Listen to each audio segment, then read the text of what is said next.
Hey, we are here. We're back with more Gamebound, doing our little short series of Legacy. I mean, who knows how long the series will actually be, but we'll just This could be our only episode.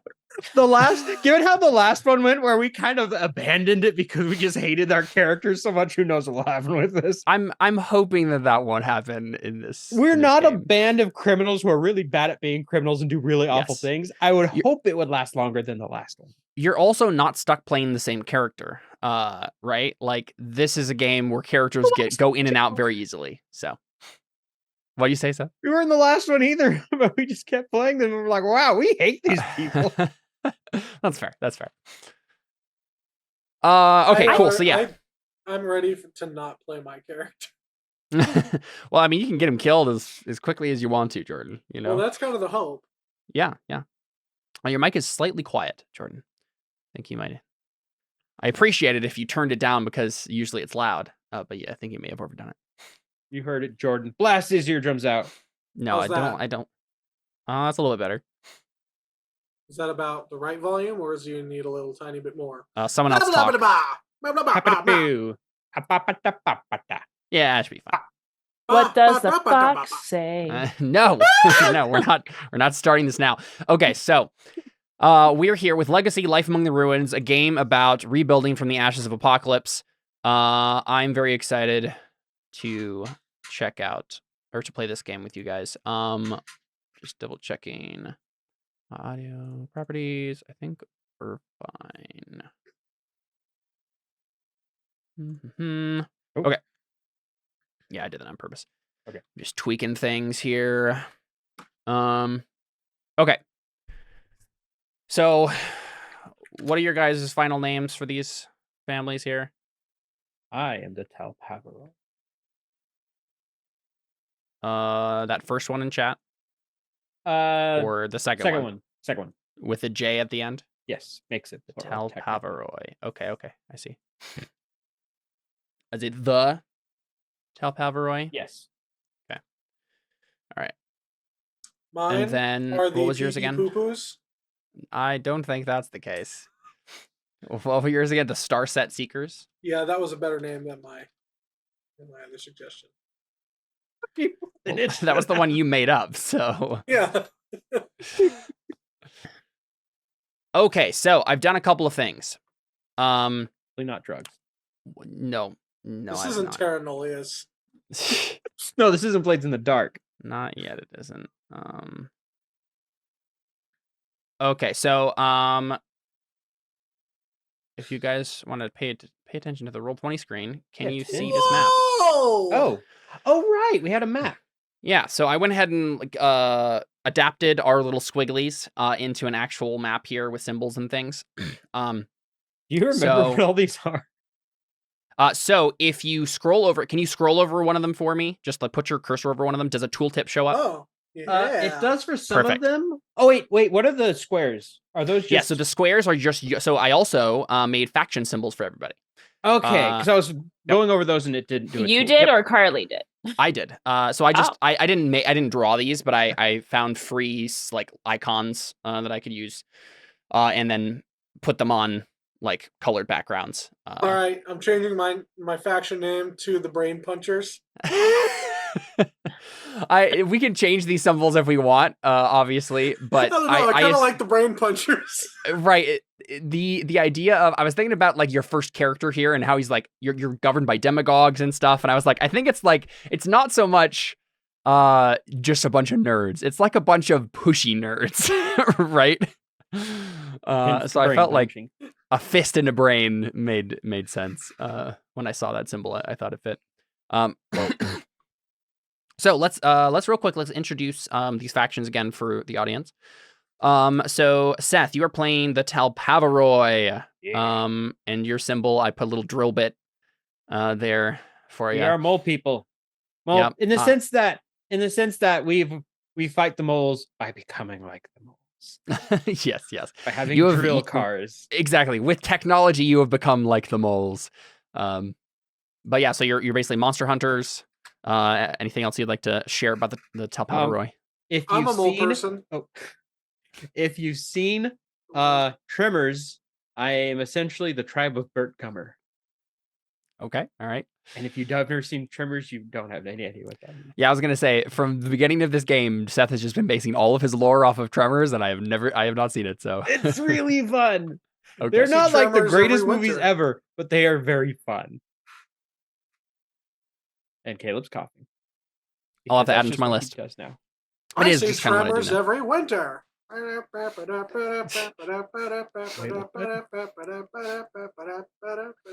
can hear stop what me you said. anytime now. I didn't hear what you Okay. said. What did you say? I said, I actually forgot. Something about Tremors every winter. I Oh didn't yeah, I get see it. Tremors every winter. I don't get it. Is that a I don't whatever. get it either. Moving on. So we're also we also have Alyssa playing the Clan of the Ancient Mysteries, which I can't believe we're still going with that name, but here we are. Wait. So is that a reference to that song too? It's still a reference to the song. Yep. Mm-hmm. It like one of the lines is like the foxes keep the ancient mystery or something like that. Yeah. And what song would that be, Caleb? Oh well, Alyssa's already shared it with us. I don't know if I want to repeat it again. No, I'm just please, gonna get try it- to let make me you get it suffer in- as much as possible with this, Caleb. The more you All I hate it, try. the more you hate it, the more I want to do it. The only thing I try to do when we play these role-playing games is make them serious. I would like to tell an engaging story, and every single time these fools just try to destroy it with humor. To be fair, Um, we got very serious last In my time. defense, I'm That's probably true. the most serious one out of all of these guys. That's fair. Okay, And- I really am. Let me have my moment to just That's fair. do That's fair. memes. Okay. In Which my you would like to defense, Right. Yeah. In my defense, I've never even been in a relationship, so why do you expect me to be engaged? Oh boy. I am s- indeed one of those. Yeah. So I'm an oh boy. This is why Thursdays are my But yes, favorite. I am the Clan of Ancient Mysteries. We are a clan of foxes that are magical, and we just, we want to, try to restore the world as it once was. Weren't you like psychic too, or was that just a character? No, Well- I don't think. Well, so we had talked about it, like, I I said it kind of jokingly, but then the more I thought about it, the more I was like, that actually kind of makes sense, though. I mean, you could think. totally play a character playbook that has like literal magic powers. That's totally a thing. And honestly, so I did a little bit of brainstorming with David on Sunday, trying to fill in some of the lore details and make this setting a little bit more cohesive in my brain. And one of the things we thought of was that the fox things are probably the center point of whatever magic it does exist on this planet. So our idea was that, well, yeah. So I don't want to get I don't want to spoil anything that we might get into later that might be a fun reveal, but I think the idea that the fox spirits are the more magical denizens of the planet makes sense to me. So if you'd like to lean into that, we can do it. Well, I was just thinking that, like, because I think talking foxes, I don't know, personally, like, just maybe it's just because I'm picturing really bad CGI, but like, I'm just like, ooh, that just like, no, that sounds gross. So I like the so they idea just of talk it to each other with almost being telepathy. like, yeah. Mhm. Okay, yeah, sure, that makes sense. Like, that's how they I'm over communicate. here imagining anime. Talking foxes I've seen in anime. Yeah, I mean, I basically imagining this whole thing as a Studio Ghibli film, so. But yeah, I mean, it's kind of like that thing, right, where they like open their mouths, like, but then like it's not going up and down, like it's just telepathic kind of a thing. I don't know, but that was my really idea. bad lip syncing. Yeah. Well, in their language, they just go and then all the intonations. It's a translation. Cool. So yeah, so we have the Clan of the Ancient Mysteries, who we have. I'm a little fox, or I have a little fox icon here on an orange background. I was actually very happy with this little fox face that I found. I think it fits. And then we have the Starset Seekers. Who are they, Jordan? The brain punchers. Yep, they like to punch brains. No, sorry, my brain needs punched. Totally fine. Or your brain got punched. Yeah. Yeah, when you're working IT for anything, I agree. IT will do that to you. Mm-hmm. Yeah, so they're a society that is very they're very knowledge based. The more intelligent somebody comes off as, and the more they can back themselves up, the more they can kind of weasel their way into more powerful positions, or like just gain a stronger following.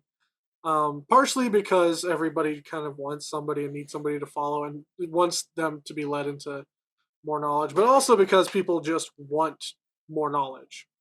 And so Yeah, it's anywhere like they can get that. it's like a meritocracy, but it sounds like there's a lot of backbiting and backstabbing that happens to claw your way to the top. So it's university I know. life. Yes. Yeah, it's academia, right? Like Yeah, where it's everybody's academia. yeah, that makes sense. Cool. No offense, Alyssa. I am the college in Winterhold. I mean, Alyssa doesn't work at a college. Yeah, but Yeah. It's Alyssa fine. works with It is different. Alyssa. Well, the people that Alyssa works with is at least one step more innocent. in theory. In theory, yeah, maybe No, 10 no. years ago. But with No, the internet I- these days, you should hear these kids' mouths. It's insane. When's the last time you were on a college campus? When was the last time you were around middle schoolers? I rest my case. I mean, I'm Don't what answer do that, you mean? Jordan. I also teach middle school. Oh yeah, that's fair. Okay, but you teach the kids that are like, oh, I want to better myself by learning guitar. I teach intervention kids that are reading at a third grade reading level. Okay, there's a difference. You would be surprised. Okay, by so the some of fourth kids. the fourth faction in the game, we have the Guild of Last Days Profiteers. I changed the name. I think it was originally something different, but they're going to be called the Guild of Last Days Profiteers. A bunch of merchants who managed to survive the fall and are now basically selling everybody all the things that they use to survive. They're very efficient tradesmen and collectors of resources, so they've made a name for themselves in the ashes of the apocalypse. And yeah, did you take any consideration for the idea I sent you earlier today, Caleb? Not for this faction, but I just meant in general. Yes, in general, I did. Yep. Awesome. Josh Lang in chat says, "All right, children, everyone's special." Probably based off of the conversation we were having earlier. Oh, That is definitely. false. I am not special. Okay. So if you pay attention to the map here, we replaced all the little X's on the map with symbols.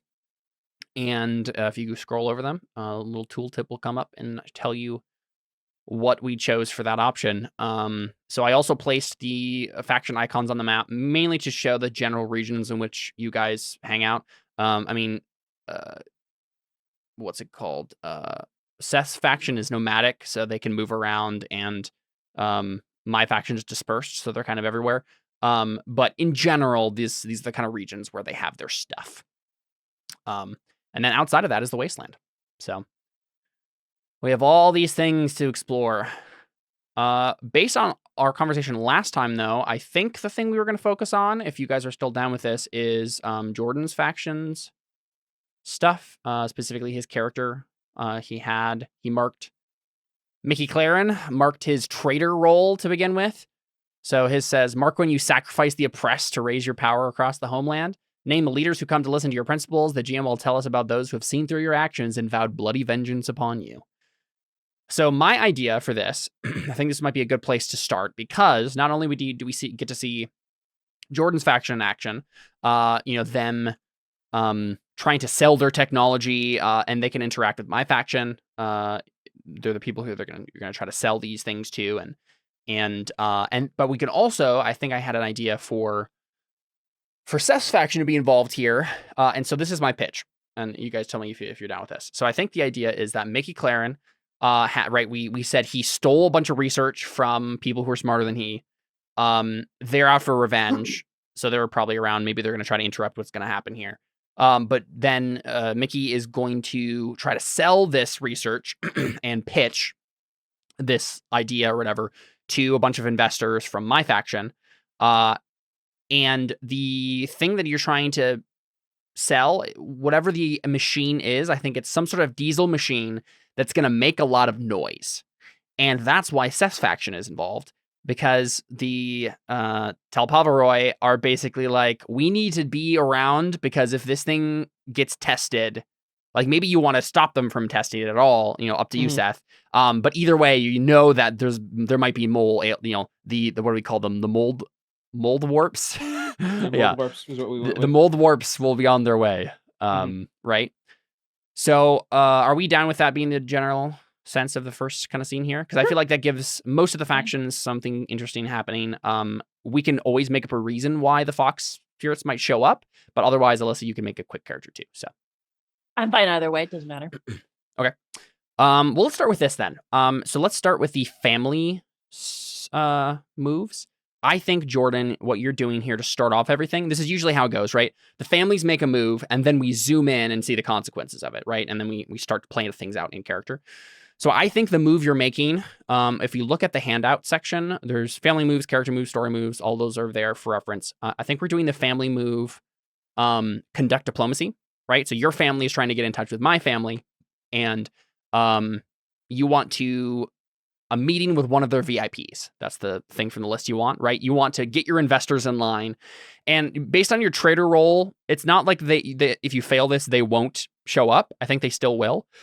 But like the deal or the meeting will be much less ideal for you, probably. Does that make sense to you? Yep. Cool. So first thing you're going to do, Starset Seekers, is, first you're going to put in your stats because you forgot to do that. So you have reach 1. Here, I'll do this for you. Oh, I see. Yeah. Grasp -1 and slate 1 from your starting Please, loadout you roll chose. 20, please work. Is it being slow? Yes. So you're going to be rolling reach to conduct diplomacy. So the move says, when you call on your family's allies, say what you want from them and roll plus reach. Right. And what you want from them is from one of the 3 things that are listed in this handout. A meeting with one of their VIPs, access to a tightly guarded location or item, information on an opportunity or threat. So if we're still down with it, I think the idea is you're trying to get a meeting with some investors. So if roll 20 is working for you, go ahead and roll reach, my friend. The pillar of honor Otherwise. took off before reach was attacked, not after. Standard advantage or disadvantage? No, it's just standard. Yeah, no advantage. And no modifiers? Nope. Should just be straight. Bad roll, bad roll, bad roll. Oh, perfect. All right, critical. So you got the lowest you could get, not in numbers, but at least the lowest. What's the word I'm looking for? Category. All right. So on a hit, you would get what you wanted and 1 data. But what do we think failure means here? I think the meeting still happens because the scene should still happen, based because of Jordan's family move or trader role that he marked. But what do you think failure is here? Is it just like the Talpaviroj interrupted, saying like, "What are you doing?" Right. Okay. So we start the meeting. If you want to do this, and your faction is going to literally show up and stop people from even having the meeting in the first place. That could be fun. That's better than what I was going to suggest. What were you going to suggest?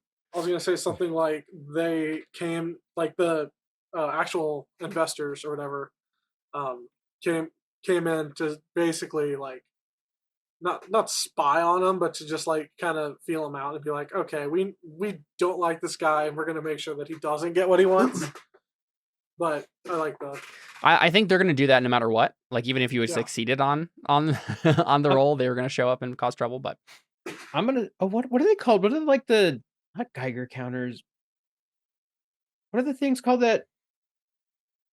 Oh, that measure. Seismometers. Yeah, seismometers. Yes. Yeah. So probably like what my faction does is they have seismometers to track. There's probably like one of the ways they track the Mouldwarps, and so like they probably like noticed like stuff that was going off the tracks, like you know what I mean? Yeah. They probably that makes sense to me. This stuff was going on, and so they figured out what was doing.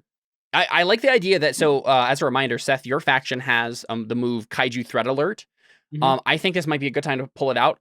If your family is already just like the Kaiju are on their way, right? Like I think this move triggers, especially because he failed his role. So yours says, when you scout for signs of behemoth attack, pick a danger in the world as an omen of an incoming assault. Say how it threatens families of your choice who become alerted. You can spend treaty you have on one alerted group on. Yeah, I think they wrote. Let me follow along with this because I'm not sure I follow what you're Yeah, saying. it's one of the things is worded weirdly, so I don't. Let me see if I can find the book here. Read this again.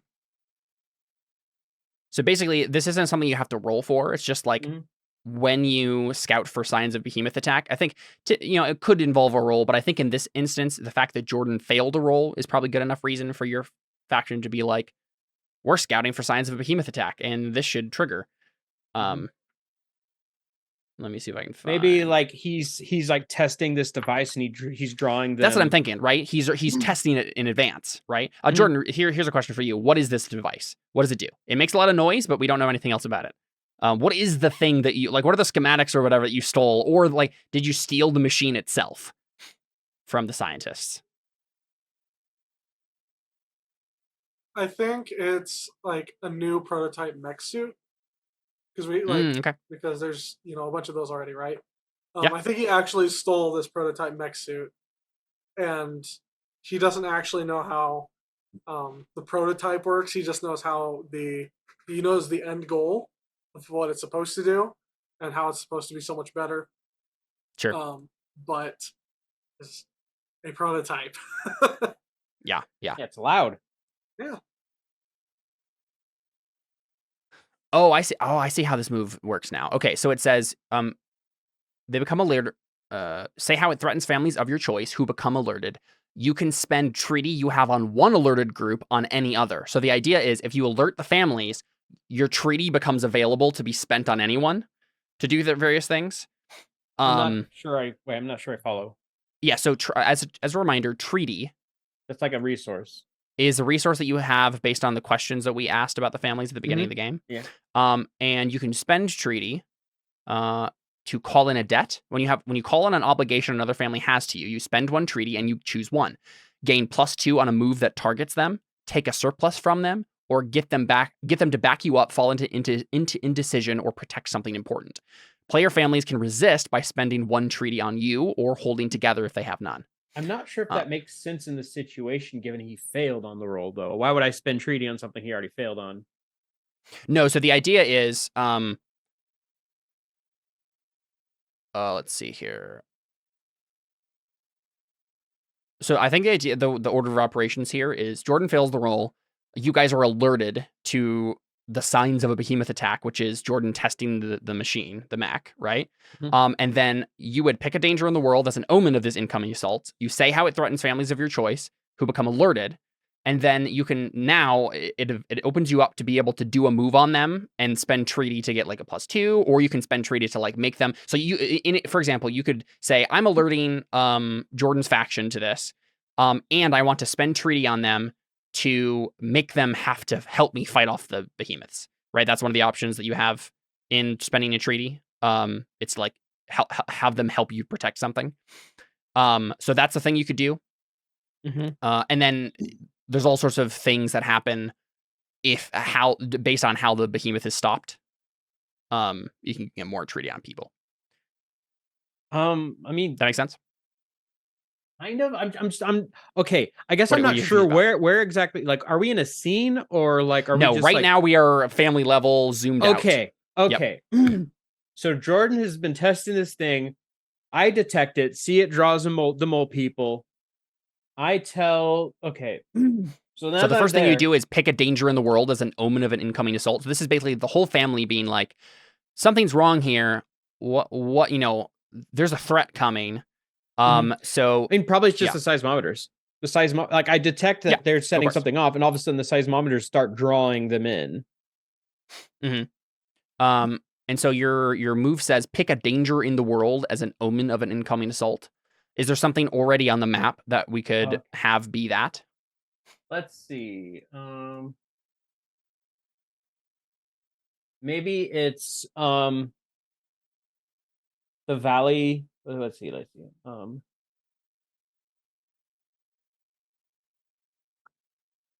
Pick a danger in the world as an omen of an incoming assault. say how it threatens families of your choice who become alerted. My main thought is just like one of these things I noticed. Like probably what happens is I have like my people, the Talpaviroj, have like just seismometers all around, and they notice maybe some coming from the top left, the valley where light appears in the sky. Sure. Whatever that means. And so I'm we can say Mouldwarps hang out around there because there's like a weird portal thing to the home planet. I thought the portal was in the bottom left, or is that? Well, there's multiple. Remember, there's like a giant portal in the sky up here that literally just looks on their home planet, the aliens who came here. Oh, right. I thought that was. And then there's the here. reality tear where the behemoths crawled from. They're two separate things. Yeah. Okay, I got those mixed in my head. There are multiple portals to other places. Okay, so the Mouldwarps are hanging around here. I detect that they're doing it, so I'm like, hey, you guys need to cut out what you're doing, and we need to fight because you just drew them in, and this is your fault. Say how it threatens families of your choice who become alerted. So how is it threatening them, and who is it threatening? It's threatening them because they literally just drew them in. Sure. They just made a bunch of noise. They're drawing a bunch of people. They're drawing a bunch of Mouldwarps towards them, and like we can handle a couple. Like the couple we can manage. Like that's no problem. Yep. But like they made a lot of noise. They just drew attention of a bunch of them. Yeah. And so they need to help. I'd like to think there's like some really powerful alien engine or something that's been put in this new prototype diesel mech that's just like way more attractive to the Mouldwarps than usual. And probably like when it was being tested, it was tested in a anechoic chamber, someplace where it wouldn't make this much noise. But since Mickey has stolen it, he hasn't been taking proper safety precautions, right? Yeah. Cool. So then you become alerted. Is it just the Starset Seekers who you would like to alert, or would you like to alert someone else too? Can I? Because it could be considered a threat to the Guild of Last Day Profiteers as well, right? If they're sending, or at least if they were gonna send investors, but up to you. Well, I don't know if I would have known about the investor thing. Yeah, it depends on the timing of this. So you can just make it them, just the Starset Seekers. I would just make it just the Starset Seekers then. So I have to spend a... Yeah, so then basically you would spend treaty to try to do something based on... This is something your family's going to do a lot, is calling in debts on people. Because you're the only people who fight the Mouldwarps, you're like the person who everyone owes, because like without you, like we're all dead, right? I have the most on the forest spirits. Yeah. So how many treaty do you have on the Starset Seekers? Oh, I on have different names right now. I didn't update their names. Starset Seekers. I have 2 on them. Cool. Yep. So you can spend 1 to gain +2 on a move that targets them, take a surplus from them, or get them to back you up, fall into indecision, or protect something important. What would you like to do? Wait, where's this list? It's in family moves. Call in a debt. Family moves.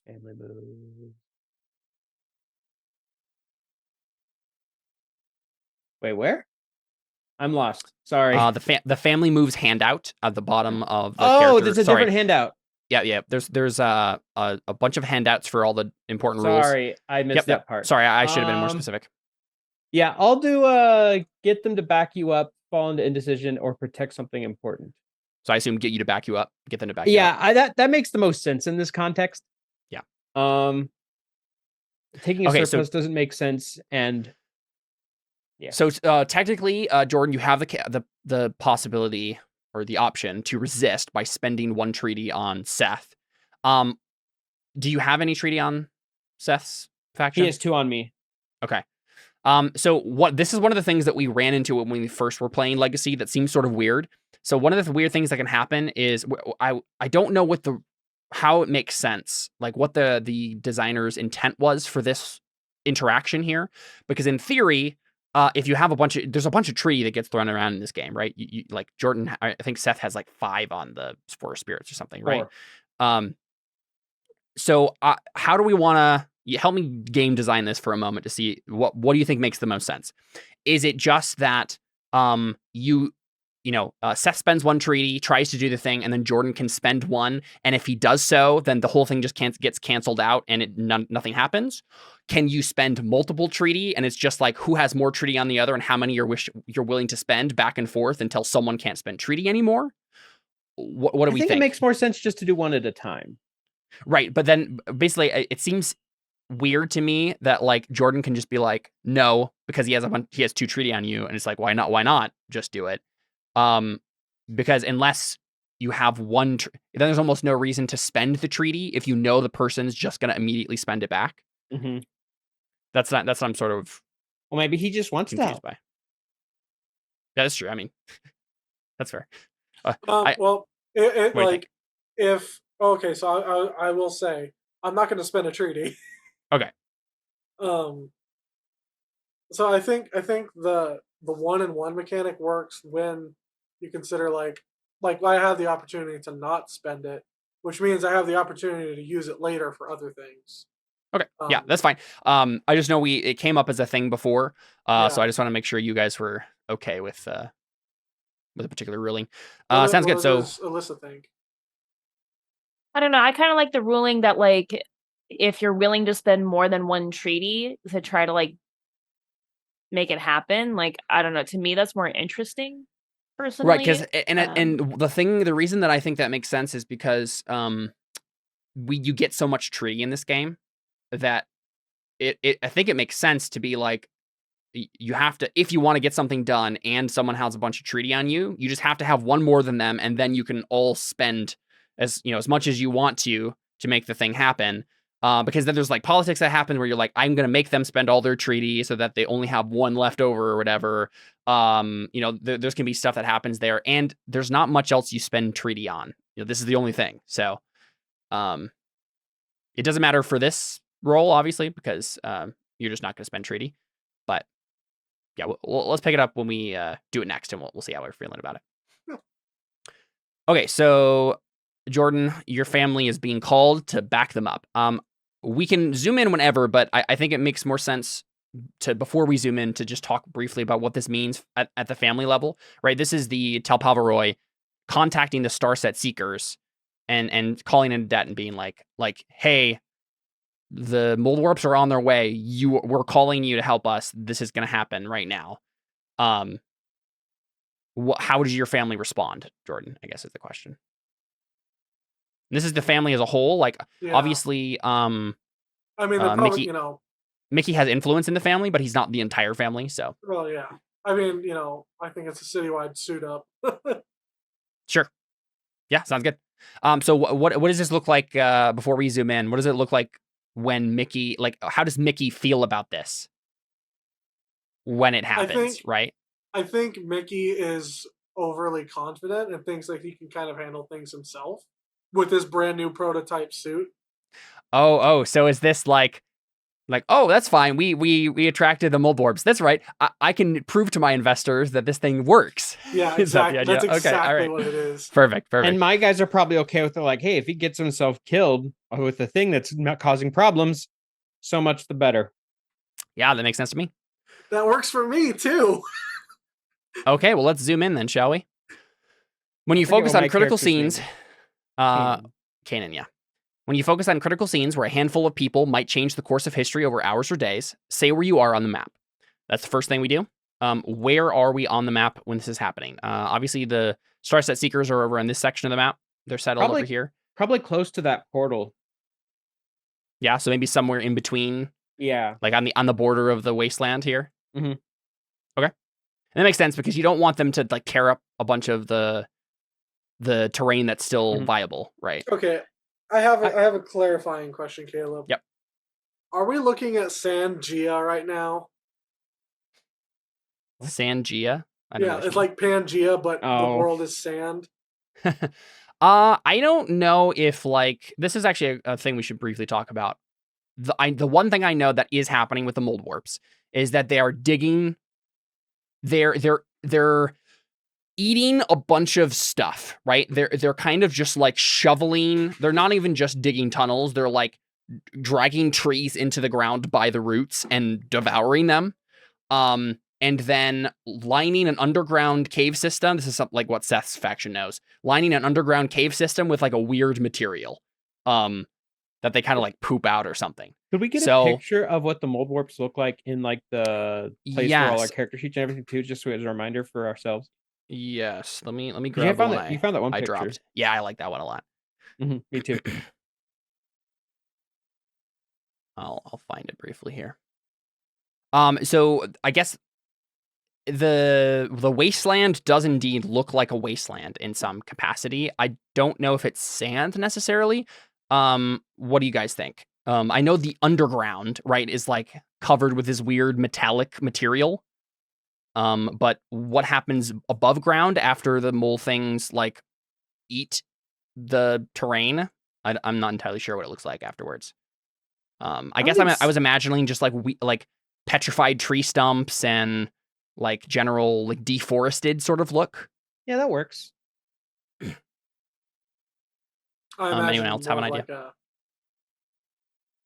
I don't know, because if we're getting energy and we're using whatever they leave behind to do things, I kind of imagined something that was like, I don't know, a purplish pink comes to mind. Like something that, I don't know, this is some sort of energy source that comes from. Yeah, so the caverns below are lined with like a weird gray metallic substance, I think. Okay. So I know that. So I don't know if the above ground is. I don't think it is. I'm imagining it's just like, deforestation and general, that makes sense. like after a forest fire kind of a look, just devastated. All right, that makes sense. And maybe the Mouldwarps go through things multiple times, and like the further out you get, the more nothingness is there. So maybe you do get to a point where it's literally just like sand because there's nothing else. Like they've eaten everything down to to the molecular level at that point, right? I think I like that. Let me put this picture up.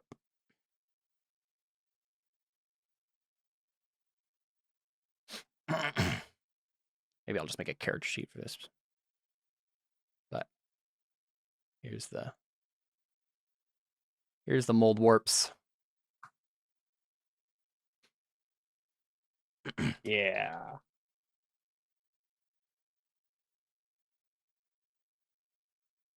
Nasty looking buggers. Yeah, I love that picture. As my guy would say, great. Nasty looking buggers. Mm-hmm. You look so happy and cute. All right, so I went ahead and just put them in the character sheet list. So if you want to reference that picture, you may. Oh, I didn't even notice that you were drawing on it. That's funny. Wait, what do you draw on it? You draw a mustache. I mean, it's already that was gone. really like, funny, Jordan. I'm like cracking up over here, and I'm just like, they're just. I just deleted the picture without even noticing. I missed it. I was looking at something else. What'd you draw? I just drew an eyeball, like a goofy-looking eyeball, and a smile. It was cute. It was so kawaii. All right, so sorry, we said Caleb wants a serious role-playing game. No, let's get it together, guys. Here's my request. Here's my request. Right, let's keep it. If it's not character humor, we'll keep the ridiculousness out of character. That's all I ask. Right? That's fine. Yeah, we can be as silly as we want out of character. That's fine.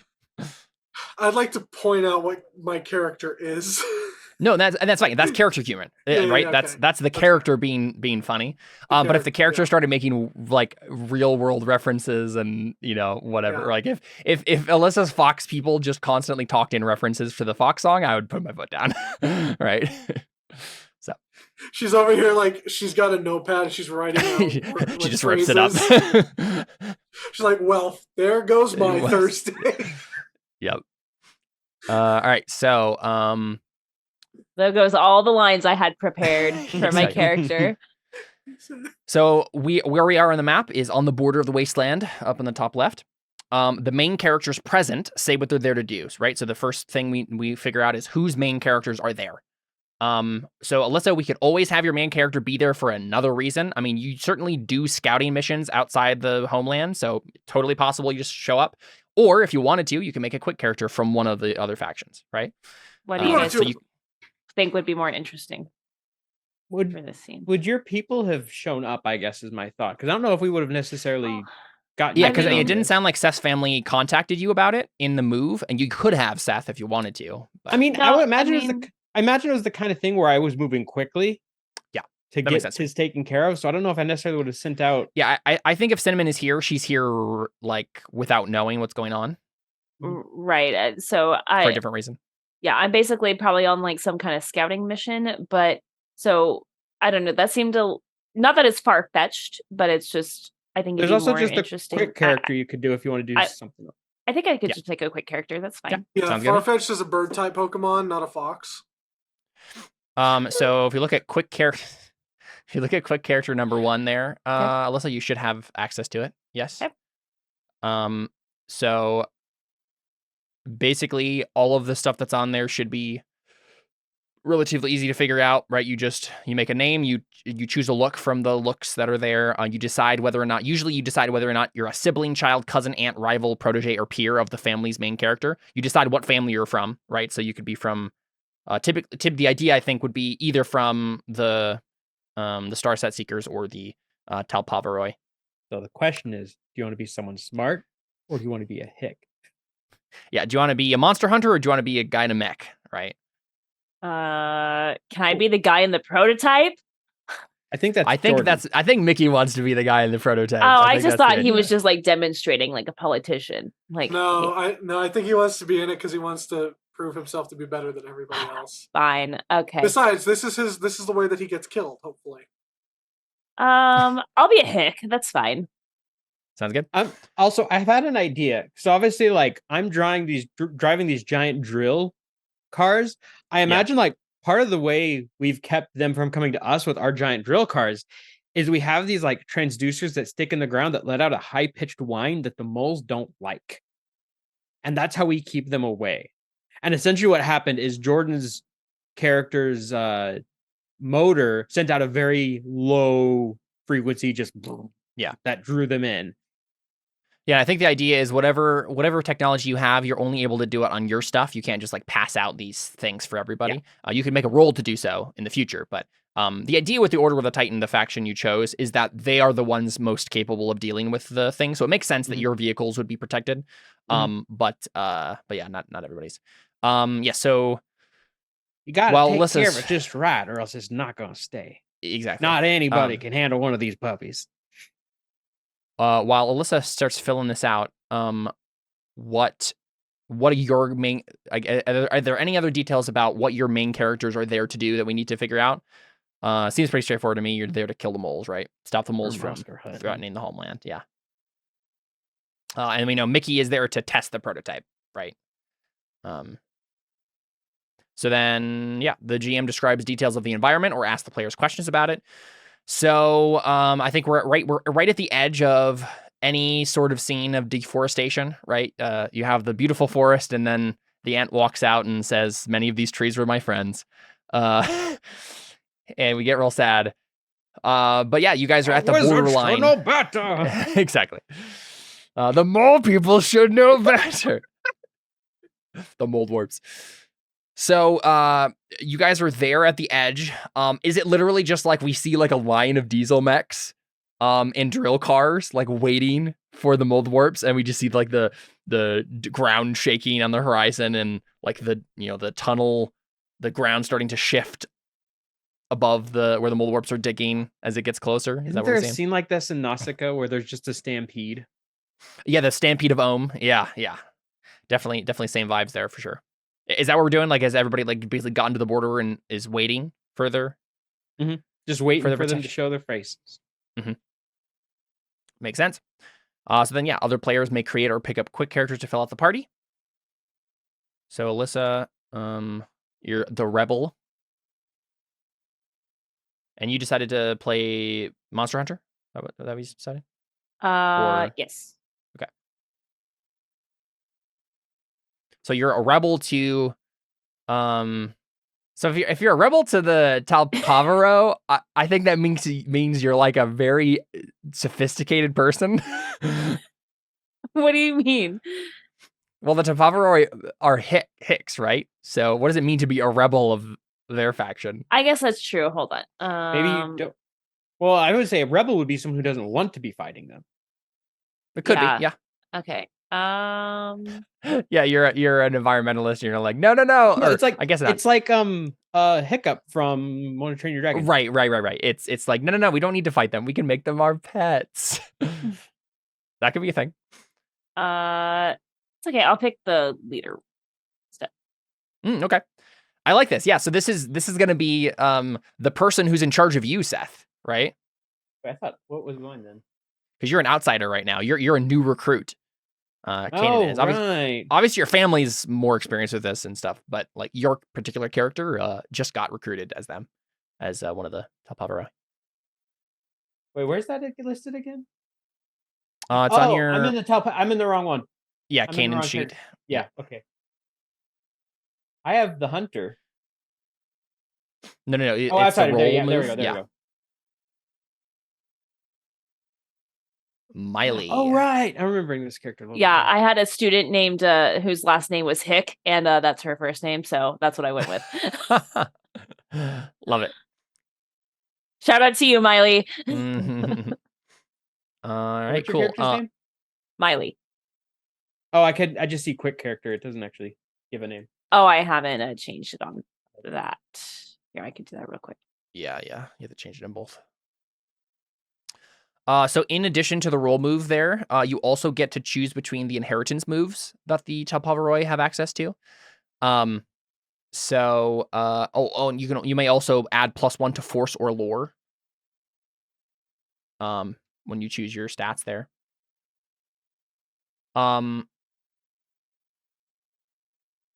So you have the choice between, in terms of inheritance move, Alyssa, you can choose Titan Grip. When you attempt to climb a giant monster, roll plus steel, and then you can spend hold to do things. Bait, with noise, flailing, and bright colors, you can attract the attention of everything hostile within a mile or so.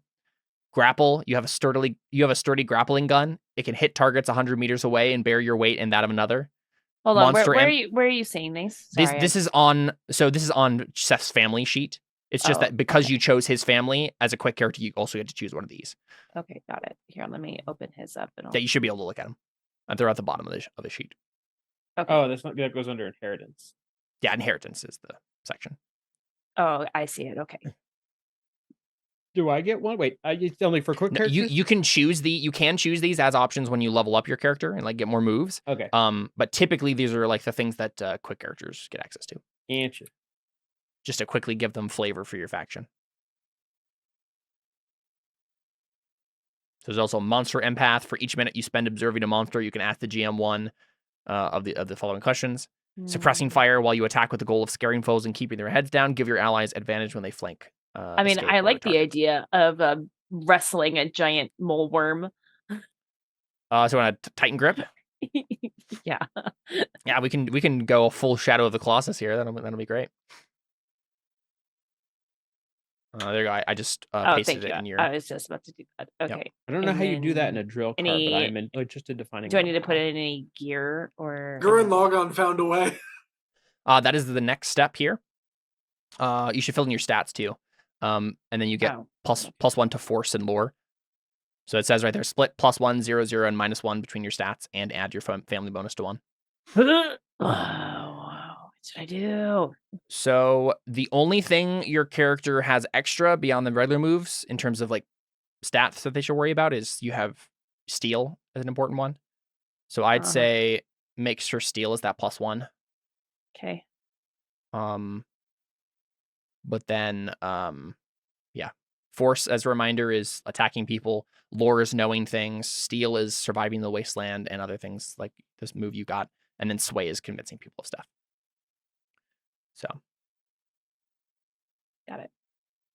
But yeah, you can add a +1 to force or lore from the family bonus as well. +1 to force or lore? Yep. Okay. Got it. Cool. And then since that's all done, the last step is characters select gear according to their family's assets and the established fiction. So we look at the tool up thing, right? In story moves. So any of the assets that your family has access to can be added to your sheet. So right, for Seth and Alyssa, this means you can choose not to, but you can get boom drills, Helldiver armor, and drill cars. So any or all of those. We put this where? Under gear? Under assets. I mean, why not? Oh, sorry. Yeah, in gear and in your character sheet, yeah. I mean, drill car all the way. Yep. I'm playing this mainly for the drill cars. Yeah, fair enough. What were the other options? Well, you had boom drills as the weapons, Helldiver armor as the armor, and drill cars as the vehicles. You can have all of those if you would like. Oh. All of them then. Yep. It's a package deal. Also, people from this faction can always have a trophy from a previous hunt. So that is also something that's technically on your character sheet if you'd like to be. I don't remember what the Helldiver armor is. I'm just gonna copy paste these with the tags onto your sheet, Seth. Go ahead. So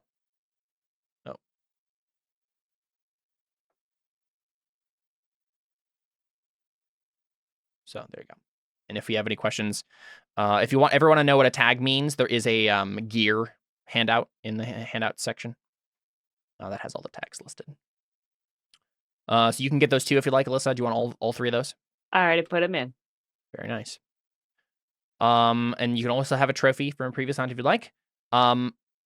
Also, before we move on to Jordan's, because of Tool Up, the extra thing you guys, basically the move says, when you zoom in on a character, you may equip them with any of their family's assets customized to suit their circumstances. For each of your surpluses, pick a relevant benefit.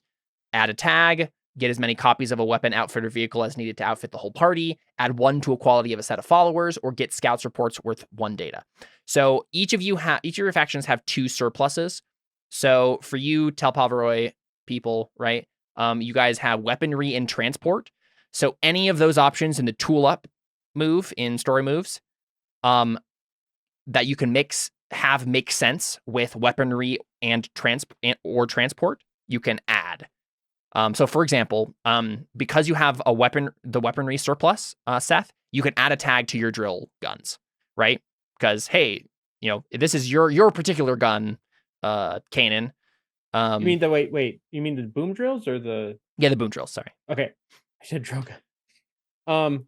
The idea is basically because you have these surpluses, your characters have extra customized gear based on what your family is doing well with right now. Oh, and it's not a certain amount. It's just what we always have surpluses in.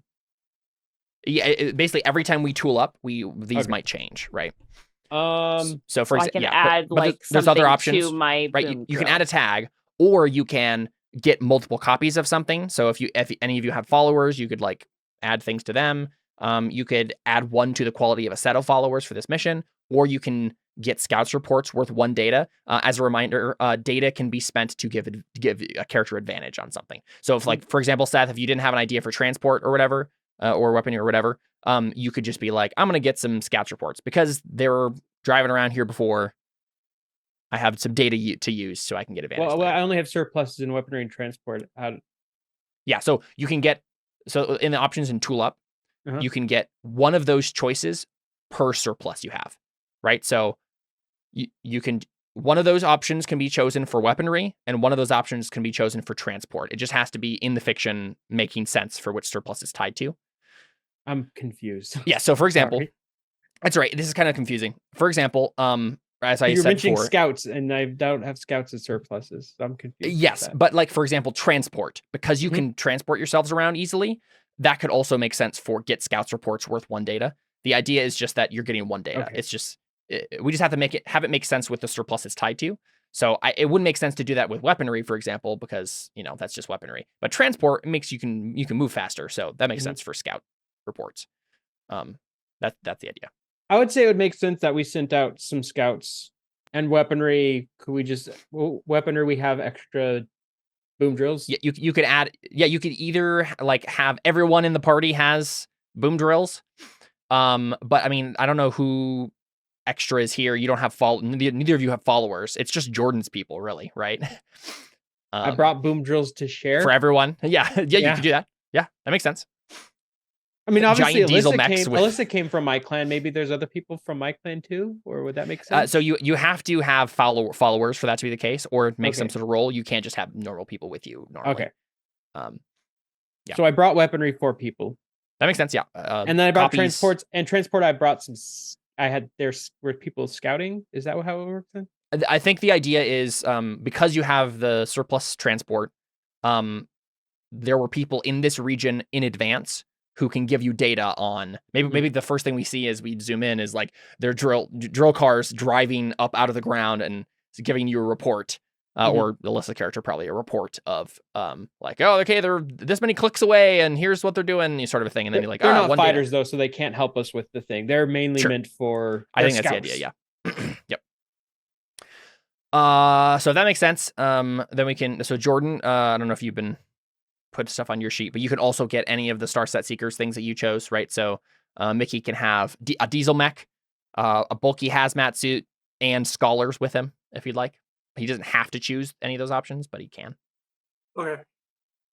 Let me. And then from there, you can add things to them. Let me see if Roll20 wants to let me.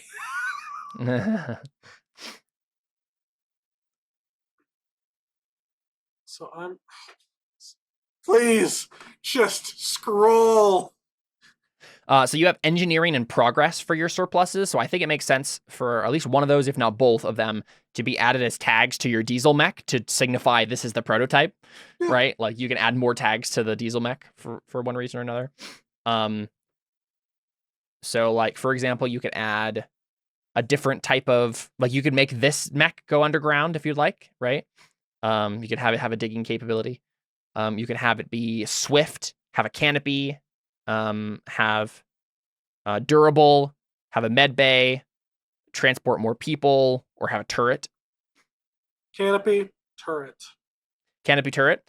So canopy, the vehicle protects passengers from the outside environment. Without this, passengers must rely on their own outfits. So yeah, I think the idea is you're inside the mech as opposed to in a like cockpit, like an open cockpit. Oh yeah, that makes sense. And then you said turret, you said? Yes. Okay, so that means a ranged weapon mounted on the vehicle gains the area tag and can be controlled by the pilot. So those are both true about your fancy mech. But this also means that you don't have... Actually, so you tell me, do you want to have your bulky hazmat suit? Are you wearing this inside the mech, or do you not have it on inside the mech?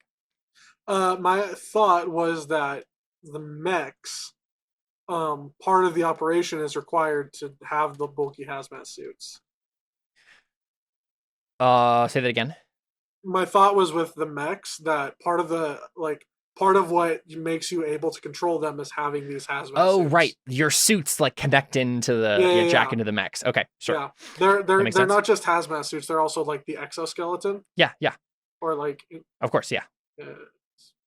There's all sorts of like sensors and stuff that follows is on your nerve endings and makes the movement connect to your movement. Yeah, that makes sense. Yeah. Sounds good. So you're wearing that. I'm putting these in your character sheet for you. And then do you have scholars with you? They wouldn't be good at fighting. The one thing they'd be good at is researching. Yeah, I don't think I have scholars with me.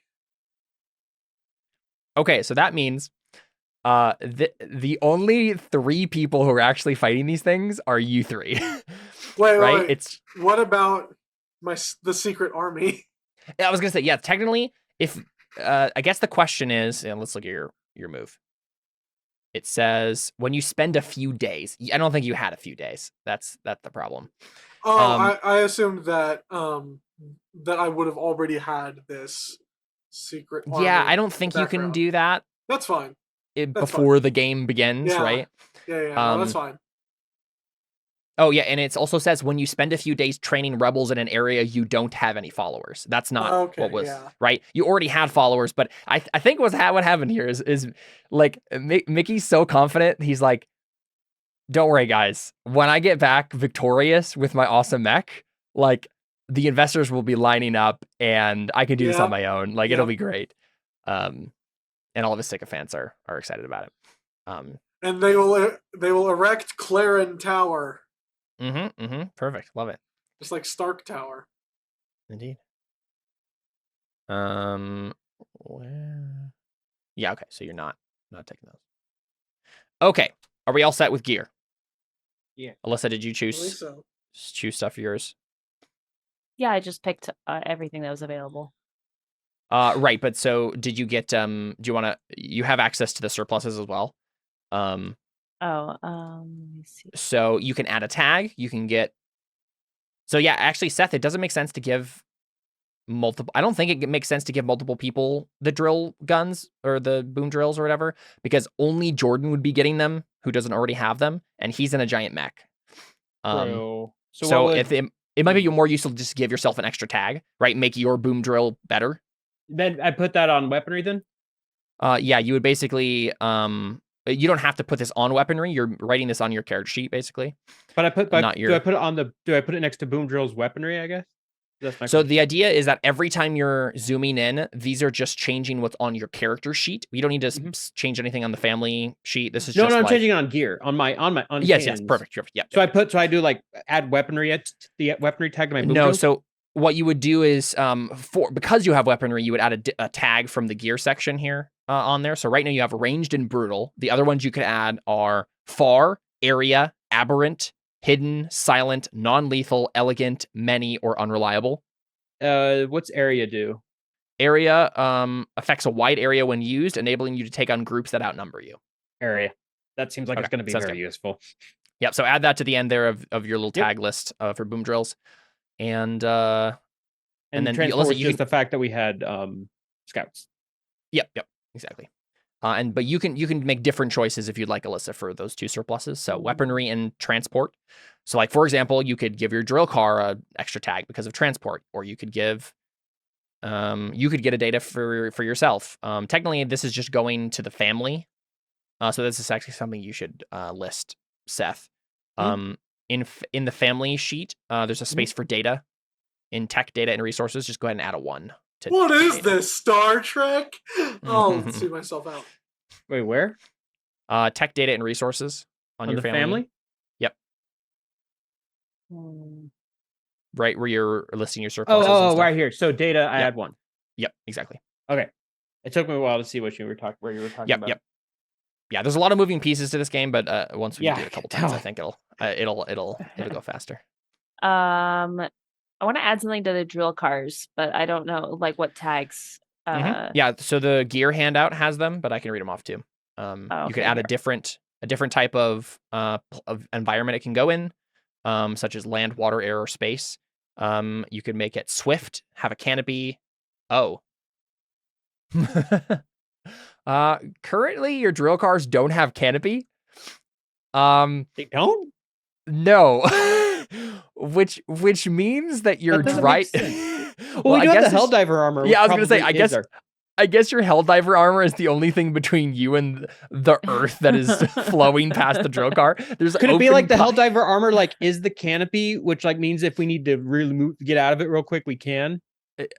Yeah, I think that's the idea. The Helldiver armor only has it has hardened, and sealed. Yeah, that makes sense. I think it's the only thing that could withstand this sort of thing. But I love the idea. The visual we have for this is literally just Hicks in open cockpit drill cars going into the earth, having earth fly past them. Okay, that's hilarious. I mean, this was essentially Mad Max mixed with Tremors. Yeah. So yeah, I'm fine with that. That makes sense. But if you wanted to be more sophisticated than Alyssa, you could have a canopy on your vehicle. Let's make it just more durable. Yep, that makes sense. Harder to destroy. Yeah. So that would make sense as something that's on the leader. And then for weaponry, you also get a tag you could do. So you could give a tag to your boom drill. You could. Yeah, that's mainly the only thing that makes sense. Area tag. I mean, maybe it's just my imagination. I don't know if it's just my imagination, but I feel like the area tag on the boom drills makes a lot of sense given the situation. If there are multiple of these things, that makes sense. Yeah, which it seems like there are. Where is that at?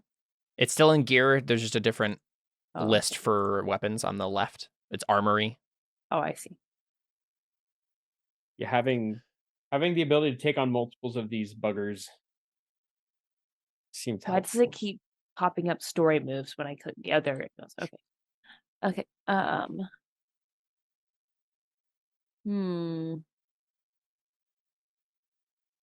Let's go with aberrant. Okay. What's that? Yeah, do? so Aberrant uses something other than kinetic force to hurt your enemies. Sound waves, radiation, or psionics. I mean, I think the idea is that it kind of already does that already with the boom drills, but it's sound waves or whatever, right, Seth? That's well, the idea is like it was drills that could just go in. This could be like a drill that goes in, but also lets off like because like I said, they don't like high pitched noises because that was my idea, was that it also let off like a high pitched that makes sense to like deter them away. Yeah, I like it. All right, cool. So we have zoomed in. We are now in the character. It took a minute, but we character did mode. it. Yeah. And part of this too is like a lot of the times people just like leave their tags as is, right? Mhm. If their surpluses don't change, it's like I want to have this every time. You can always change them, but you don't necessarily need to. So Yeah, we just had no idea what we were doing in this case. So. Yep, exactly. Okay, so what do we see when we see the three of you just standing on the borderline, watching the car, the one car, the scout car came up and told you guys like 3 clicks away. There's 3 of them. Good luck. And then he drives his drill car away. And it's just you 3 there. I think Alyssa Miley must be a squad leader, right? She's not like the leader of the whole faction, but like she's like a squad leader. And for whatever reason, the rest of your squad is like missing, hasn't been replaced yet after they died, or doesn't exist. Well, maybe it was the fact that we just got back from a different mission, like a different hunt. And we heard news that there was this happening. Like, we don't have time. All the other hunters are just got back. We need to send 2 people out now. Makes sense. That's what I imagine anyway. If it makes sense with you guys. Yeah. One thing just for your reference, Alyssa, technically you can choose a leader if you want to, but the move it gives you is useless to you in this scene because you have to spend a few days like training people. If you'd like to choose something else so you're a little bit more effective, you may, but you don't have to. Just letting you know. Like agent would make sense here if it's just like the 2 of you are sent out and neither of you is a superior of the other. Sure, that's fine. Right, that just makes you actually have a thing that helps you. So you would say a narrow field you're an expert in. When you use your skills, reveal a secret about the situation and get fleeting advantage acting on it. So I assume monster hunting would be your sure. Now I need narrow field of expertise. I need to pick a different thing other than superior for my look. Then, what are we, Seth? How do we know each other? Just Could just be squad fellows, right? Yeah. Fellows. Peers. And these guys are big, so I guess it makes sense that 3 would be like it. Probably like we usually have a couple people per mole. Yeah. Mouldwarps. That's what they're called. Mouldwarps. Yep. Unless it might be pronounced like Mouldwarps or whatever, but I don't know. It's an alien language. We don't know exactly how it's Yeah, exactly. That's just what you guys call. So what do we see when the 2 of you are gearing up for this and Mickey's in his giant? Like, is Mickey in the mech already? Is he standing outside of it? What do we see? Oh, he's in the mech. Probably we had to transport it. We probably like made it come here in a way that wasn't going to draw more attention. But now he's in it, maybe. But I don't know how exactly that would work. I mean, the thing is, like, I don't know if it matters if you drew more attention if you're just going to confront them anyway. Yeah, right? Probably like it's too late to be subtle. Yeah. So Mickey just drove it all the way here. Classic Mickey. Yeah. What do we see? What are you guys doing as you see the soil shifting on the horizon, slowly coming towards you? Kanan would probably turn to Mickey and say, "You fought one of these before?"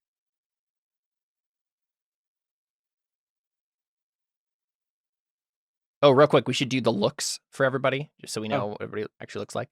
What do you look like, Kanan? Did we pick this already? Yeah, it's right below your name. Masculine, gaunt face, sad eyes, hard body. And you're wearing, what does your family wear usually again? Let's see. Did we decide this? Rough and extensive body art. Yeah, it's Mad Max. Yeah. So a bunch of piercings and tattoos and things. Okay. Nice. Mhm. What about you, Alyssa? What did you choose?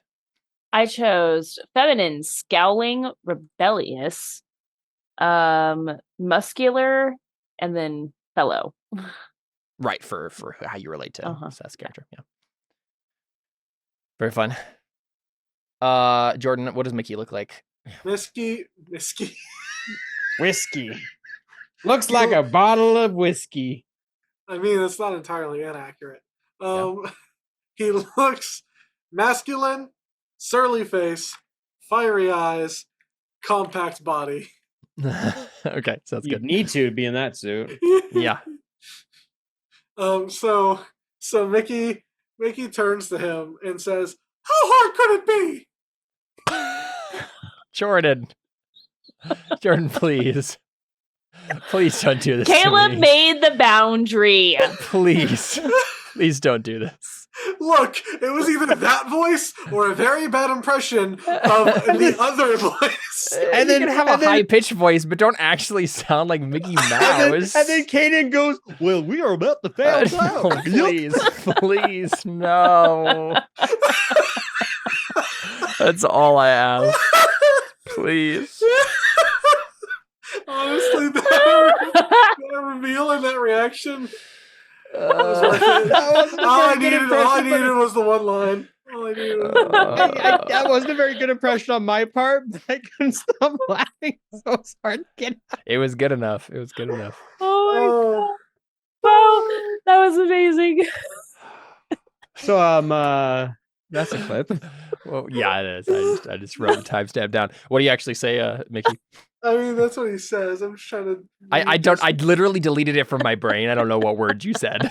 He said, How hard could it "How be? hard could it be?" Okay. And then I my think stomach hurts. Maybe he says that too. Maybe he's just thinking about food.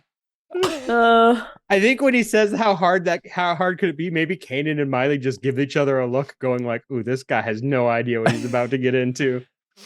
Mm-hmm. This guy has no clue, does he? Not a bit. Caleb, No. do you really want to hear my other voice for it? Yes. How hard could it be? Yeah, that's much better. Much Okay. better. Okay. Much better. If you say so, mister. Yeah, because he seems like a nerd, like I'm like a crying weirdo, right but now. I like can't stop laughing. That's why Thursdays are my favorite. Oh my god. all right, sounds good. So we see the soil shifting on the horizon, right? And then one of them breaks through, and we see these huge like tentacles. And that's all you see at first, right? It's just the tentacles. We haven't actually seen these on screen yet. They're just like the monster's kind of like going up and then down and up and then down. And we're just seeing a tentacle pop out here and there in rapid succession as it gets closer and closer. And then eventually its whole head comes out and we see it's not just tentacles. It's not like a weird sand kraken. It's actually a giant mole thing with weird tentacles right out on the side of its face. And as a reminder for the stream, here we go. I can't tell quite from this picture, but I'm guessing when it's on all fours, it's maybe like 20, 30 feet tall. Yeah, something like that, right? It's very large. And one of them breaks through and lets out a giant roar. It goes and like its weird lungs are reverberating its sound throughout the kind of weird valley you're in here. Yeah, I mean, I think it's just like battle time, right? It's just like how do you usually deal with these things? They're coming towards you. It looks like they're aggravated, right? One bursts out, and you see two other like trails of shifting earth that are coming nearer. How do you usually fight these things? I mean, not in this small of quantities of people. Yeah, you have to be a little creative here. Yeah. So probably like first thing that happens is like we're in our drill Drill cars. drill cars, and like we have. How okay? What exactly does this Helldiver armor look like? Is this like what? How are we imagining this? It's hardened and sealed, so it obviously has like it's well. Let me just read the. We have to watch Gurren Lagann after this. Sounds good. Like Hardened, even just the first couple of episodes. Hardened negates disadvantage stemming from radiation, hacking, psionics, and stranger forces. Besides, get +1 armor when these deal harm to you. So this is probably like for any of the weird alien technology stuff. Like this protects you from that. And then what is it? Sealed, negates disadvantage stemming from a lack of air, an ambient infection, or poison or corrosion. So this is the thing that keeps you from suffocating when you go underground. Well, lets us go underground. Yeah. Yeah, that's the idea, I think. I think probably what happens is like before this, like the helmet or whatever was up just because we're out and about, so we could. And as soon as they pop out of the ground, Kanan just like yells like light it up, and then pulls down his helmet and a launch. Probably how does combat work in this? Do we just go or? So it just depends on what you are trying to specifically accomplish. So like your main like family move is more narrative stuff for fighting the monsters, right? You're like setting things in motion and things happen depending on how and we should take a look at that real quick because you get treaty on other factions depending on how things go. So like if the behemoth is stopped before the threat becomes plausible, each alerted family or faction gets 1 treaty on you. If you stop it once it's a clear threat, gain 1 treaty on every alerted family or faction. If someone else stops it, if the behemoth assault happens as you foresaw, so depending on how you can always frame this, like I think you guys typically are the sort of people who stop it before it becomes a threat. But technically, the Order of the Titan could also be like we just like prey on the rest of the factions by having things become a threat to them and then taking them out. So there's all sorts of ways you can politics this if you like. Wait, what? Which faction? So for example, if you stop it once it's a clear threat, gain 1 treaty on every alerted family or faction. Oh wait, right. Sorry. Order of the Titan is the name of the playbook. Is the name of the playbook. Yeah. I thought you were referring to a family, no. different family name. So for a second, okay. But it sounds like the thing you're trying to do here is if the behemoth is stopped before the threat becomes plausible, which means, that's great. Then the threat isn't, if you fail to stop them here, there's still stuff that will happen before they actually wreck civilization, right? But it does mean that if you do this, Jordan's faction will get treaty on you, and you won't get treaty on them. Because the idea is like you alerted them and everything, but like they didn't take any damage from this. They don't feel as indebted to you as if it was right on their doorstep. Is the idea? I thought it was a threat, and that's why we came. Let's take a look at this again. I thought the idea was that he used his thingy. Well, it says if the behemoth is stopped before the threat becomes plausible. But I guess was it not plausible yet? I guess is my question. Yeah, no, that's fair. Yeah. You're right. The way you framed this whole thing was it's going to destroy you. We are here to stop it. It's coming for you. We gotta stop it. You're right. Yeah. Okay. So what might happen here is if Mickey happens to like make some great rolls and defeat it instead of you two, then yeah. That makes sense. Okay. Yeah. The other so that first option would have been, Seth, if you alerted a family but then went off and stopped it in the wasteland all by yourselves or whatever, right? Then it would be like, okay, cool. Well, you're just doing favors per people at that point is the idea, right? Instead of them owing you. Anyway, so that's just something to keep in mind in the fiction. But for actual like character level stuff, we would look at Kanan. Do you see how any particular special stuff here? The first thing that's happening? Red in Tooth and Claw, I think. Your move there. When you take a few moments to size up your target. Right? I assume that's what you're doing, right? So go ahead and roll force. This can be helpful. Standard? I think so. Yep. Standard, none. 12. Hey. Full success.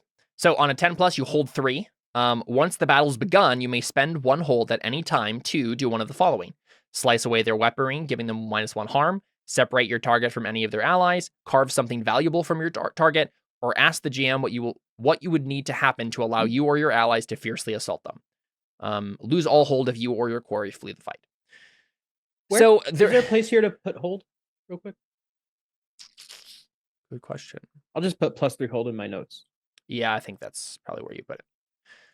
So the idea here is that I don't think typically you can just all out fight them unless you figure out a way to get them. Like you have to weaken these things first. Like I feel like there's a process to stopping the behemoths. Normally, if you're just fighting people in the character moves, it just says fiercely assault, which is when you use an appropriate weapon to hurt, capture, or drive off your enemies, roll plus force, which, I mean, we could do, but I feel like typically what happens, unless you're like in a really advantageous situation, there's like other steps that are happening in advance here. I have an idea. To be able to actually do harm to them. So what would be your first step? To well, my first how does step usually is go probably down? as I look as it pops up, is I brought my here. Okay, tell me if this is I don't know if this would necessarily be the case, but my boom drills I brought were ranged. They have brutal and they have area. Could I do using one of the hold I just took? Could I? It says slice away their weaponry. Could I blow off one of its arms? Yeah, that makes sense to me. Essentially, like look at it, go around and just blow off one of its front arms.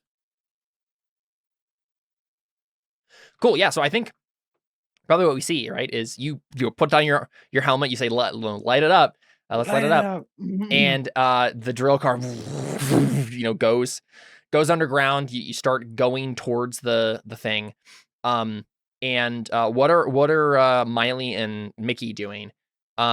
While Seth is doing it, because you can just do it for free, right? You just spend the hold and you're doing this now. Like in this scene here, Kanan is going to drive close to them, use his big drill gun, and this is all happening like it would be impossible to film this, because it's all happening like underground, and you're like, isn't it above ground at this point? Kind of. They're going back and forth. I guess we can frame it. How would you want it? Well, because this one just popped up ground. So probably what I do is I kind of go around it, wait for its arm to come down, and then what I do is as it comes down, I put myself in a position where I'm right where its foot is. I jam the boom drill into its leg, go off, and like set it off at a distance, so it essentially blows its arm off. Nice. Yeah. We just see sound waves and whatever else just kind of rip through. Just like tear the thing to shreds, like kind of from the bottom up. Because like usually like the boom drill, it does area effect, but since I put it in its arm, it just yeah, exactly right. It's just kind of like rupturing it from the inside, and it just falls, and it's like bleeding out like this weird gray blood. But it manages to like stabilize itself with this like weird face tentacles, and now it's kind of like standing on 3 legs. What are Miley and Mickey doing while Kanan just runs into the fight? One thing to keep in mind here is Miley. Kanan is a new recruit. I don't think you are. And Kanan kind of has to prove himself. That's what his current status in the family is. He marks outsider when he kills someone he wasn't meant to. Say what you took from them that might prove your right to do it. Like he killed someone of the Merchant Guild faction and then fled to join the Talpaviroj. Yeah. So that's kind of his current status with the faction. So it just depends on how I'm just curious how Miley is interacting with him, and what you think about him just like going whole hog into this and immediately rupturing the thing's arm. Someone's got to save this kid's neck. Right. So reckless. I think what I like to do is I like to it's the best Southern accent I got. Okay. No. I like it. I legitimately am thinking of Sandy Cheeks. It's great. Thanks. I like to think that like I like go like dive in after him in like my own like car, right? And using like my boom drill instead of like attacking it with it, I like try to distract it so that way it's like not focused on him, and it's more like okay, like let me help him, and so like the noise is like making it frustrated or more towards me or something like that. So that way he can get the clear shot on it. Yeah, let's say Miley is doing that, and then we can have Kanan make another roll here to actually like, attack it or whatever. And you can give him aid. Right, okay. You could roll to help him. Is the idea? What is Mickey doing then? Mickey just stands there, cocks the arm, and then the barrel just starts to spin, starting to warm up. Very good. Yeah, you have like a turret. Yeah. So the thing is, the top of a man, I knew how to say this, and now the Talpaviroj. Talpaviroj. The Talpaviroj have specialized weapons to be able to fight these things. I think the first thing that happens is Mickey just starts like rotary gunning the thing, but it just pings off, right? It doesn't seem like it's doing anything because your weapon isn't built to do this. So what would you do instead after that doesn't seem to be working? Question. Does he notice that it's not working? I think so. I don't think you're an Okay. idiot. Probably just keeps trying to shoot it somewhere else. Like, there's gotta be some weak points somewhere here, mister. Like its mouth or its newly opened arm. Or its eyes. Yeah, sure. Or its newly opened arm. That's another place. Oh yeah, that makes So sense. he's just like trying to find. Yeah, find the weak point. Yeah. Sure. Let's take a look at the moves here and see if something is making And it turns out that the chain gun is loaded with blanks, and that's why it's not working. Because it's just a prototype. Yeah, looking at this picture, it makes sense. Like a gun wouldn't do much to it. There's probably a reason yeah. we I use think they have really guns. hardened hide and stuff.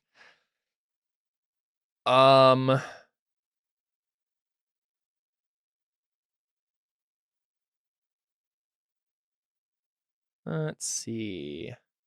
Yeah, I don't. So typically the game doesn't have like a just do damage to them move necessarily. It's just like, oh, I guess it's when you use an appropriate weapon to hurt, capture, or drive off your enemies. But the idea here is that you'd have to do something specifically to find a weak point. Okay, I think what you're doing is you're going to diffuse. Let's see.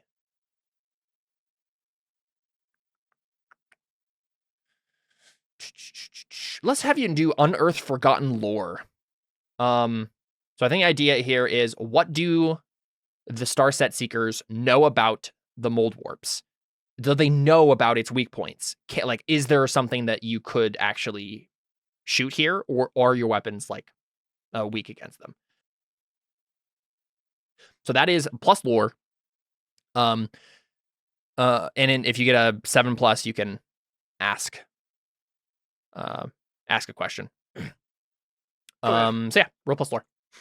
Mickey isn't good at this, but maybe he'll get lucky. You know, if I get the chance to scroll down to where is this? This is on the So you just be rolling plus lore. My bad. I was scrolling on Starset Seekers. And yeah, I've done that a couple times too. Yeah. So roll lore. Standard. Mm-hmm. Yep. No modifiers. Nope. Ouch. All right, that is a miss. Yes. That's what I wanted. Jordan wants this character to fail. So yes, you fail. So you can't ask a question, and I think the idea is that you try this, right? You try to shoot it in its eyes and it's whatever, but your weapons literally have no effect. Like the normal guns that and this is something we're establishing in the lore right now, the normal guns that the Starset Seekers have available to them cannot penetrate this thing's body in almost any way. Which is why we're here. Exactly, which is why Seth's faction exists. Also why this is a prototype. Yeah. And technically, one option you always have available to you, because this is a prototype and we have like fictional stuff there, narrative justification for this, you could roll, there's a move called Unleash Power, which is basically when there's like a device. Usually this is like something you find like in alien technology or something like that, right? But this kind of counts as this. The idea is when you find the device, the GM gives you a few clues as to what it can do. When you use the device, say a thing you want it to do, and based on the clues, roll plus lore. So if you wanted to be like, cool prototype diesel mech, do your special thing and actually go into overdrive or whatever you wanted it to do, right? We could make that roll and see if it happened. Prototype missiles. I was Yeah, going exactly. with laser gun, but missiles are cool too. That could be a thing. We know it has particular tags, but we also know in the fiction it's like a special prototype that has other stuff. So that can also be a thing. But yeah, for now, I think Seth, you have destroyed the arm of this thing. You're riding around Mad Max style, right? Dust clouds coming up behind you, dodging petrified tree stumps, while this thing is kind of stumbling around. And I think let me take a look at your character sheet again.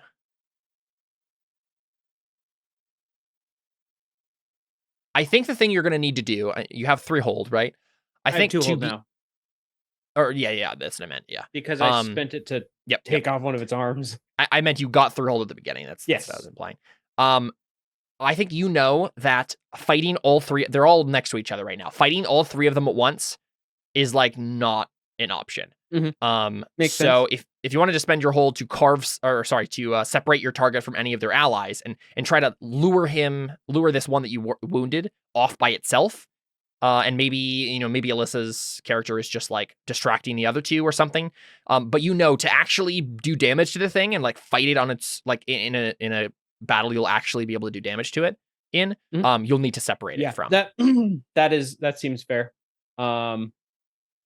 These things are big, and I think part of the reason I wanted to do that is because these things are huge and there's not a lot of us. So I would like to let's make sure it's less capable.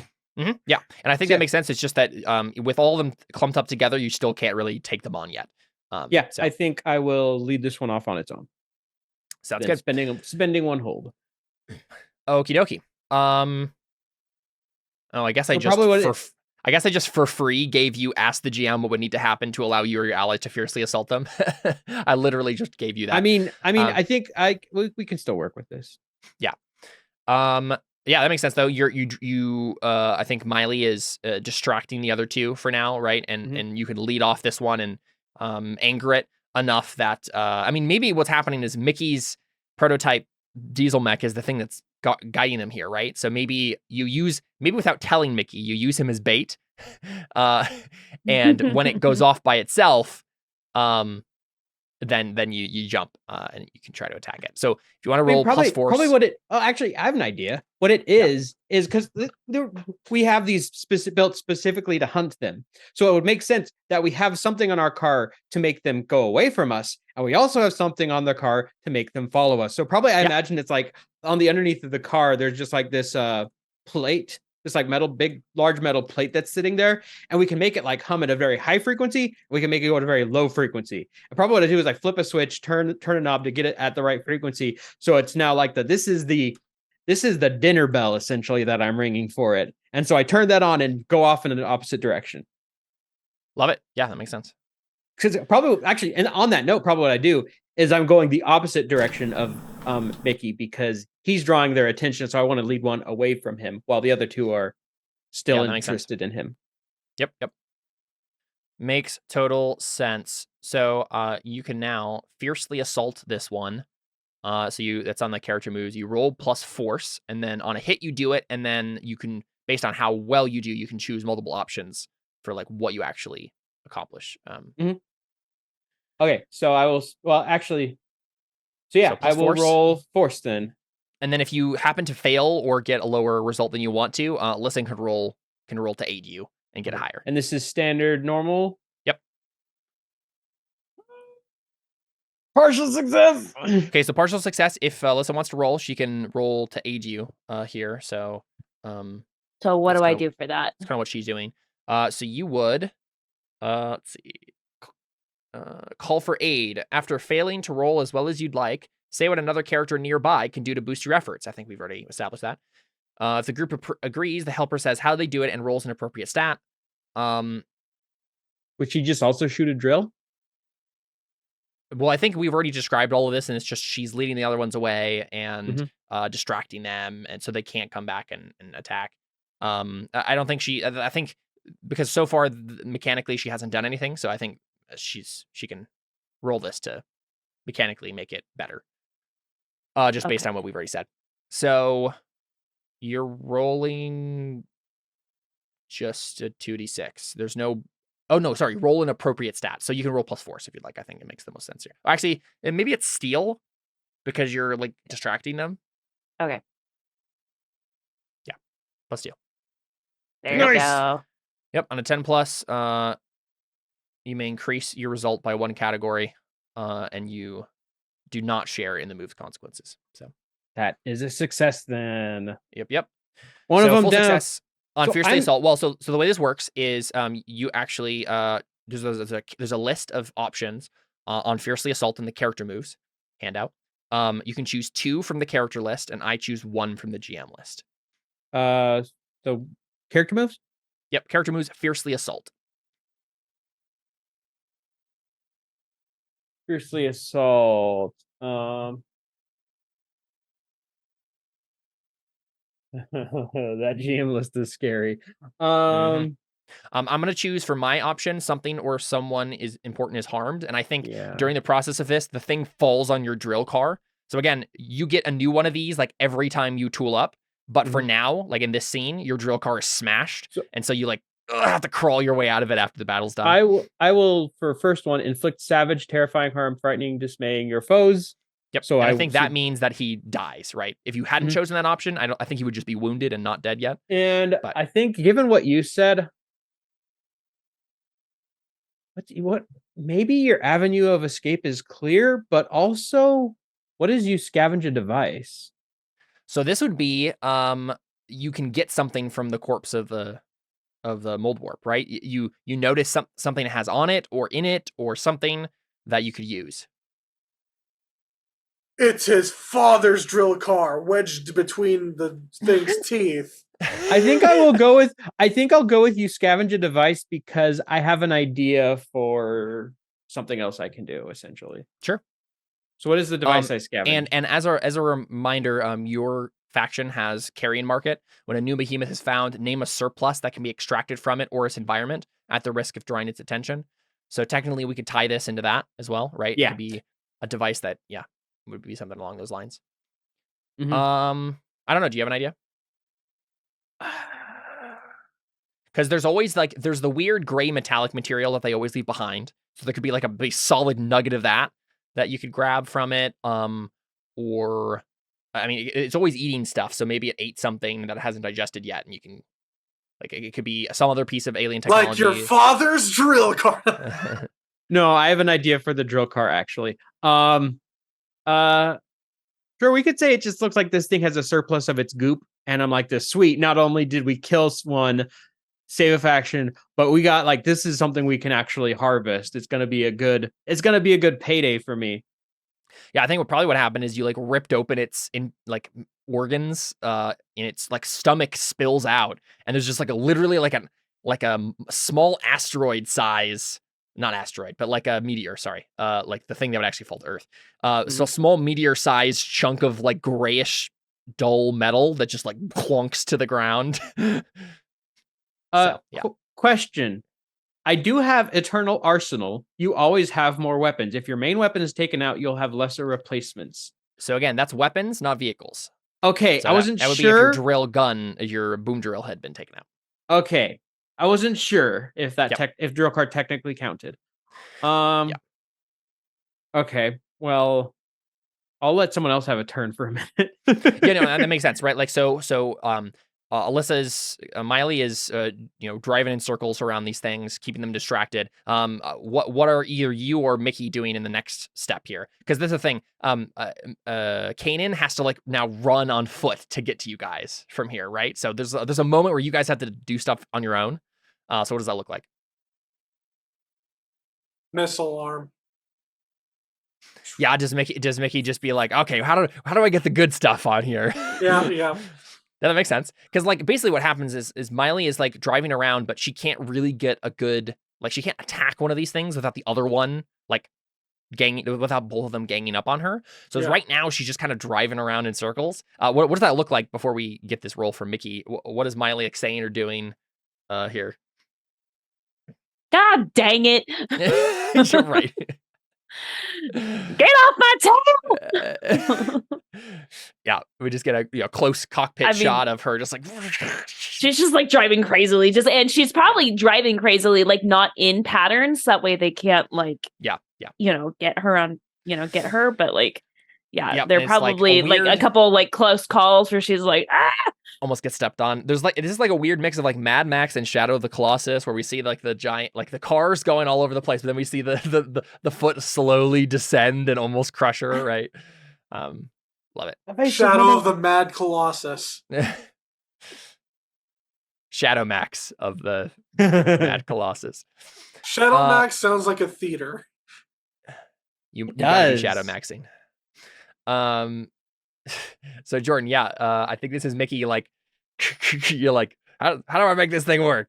And then trying to shoot a missile. So come on, where's the legendary boom boom? And for this move, the idea is the GM gives you a few clues as to what it can do.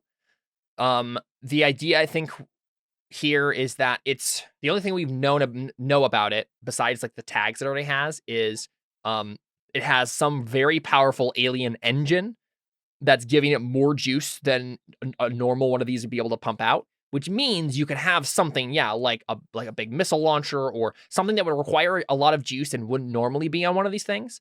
So based on that information, what would you like it to do? Literally just shoot a big missile? Here's the thing. I think it actually has in the chain gun arm, because I'm imagining like it's a chain, like it's an armed chain gun, right? Like a standard, like a mech. Of course. Yeah. But I imagine, the chain gun has like the outer part where it's just the spinning bullets, but then there's that inner, like that inner chamber, and I think that's where a missile can come out.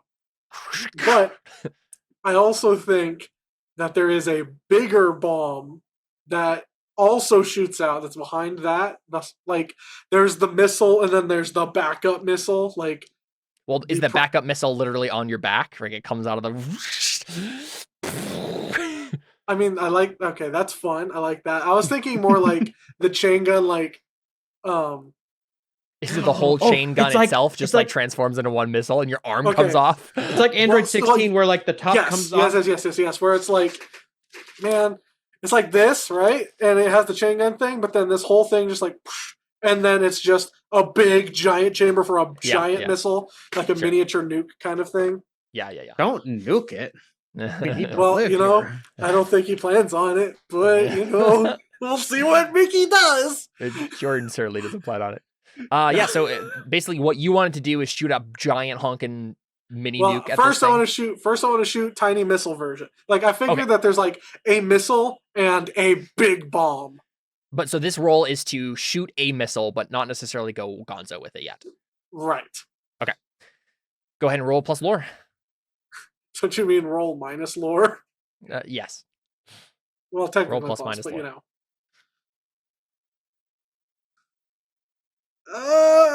Roll 20. Please be nice to me. I don't know what I've done to you, but you need to stop. Okay, I rolled, I think. Hey, you did it. That's amazing. You did. Okay. So pick 3 of the options from that list, Jordan, in Unleash Power in the character moves. I gotta open it again. I'm so sorry. That's okay. I can read them off to you too as you're navigating to it. So you can pick 3 of the 4, right? So one of these things isn't true. The device does exactly what you wanted. The device can be used again. You don't rouse other devices in your environment. You avoid the device's side effects. So one of these things is not true, but you can have 3 of them be true. I don't avoid the device's side effects. Okay, that's what I figured you're going to choose. So that's not even a question. Yeah, it does what you wanted, right? So we see the big missile come out and I think like you've done harm to it, right? Like if it'll be easier to like fiercely assault it when Kanan comes back. But so do you have a description for us of that?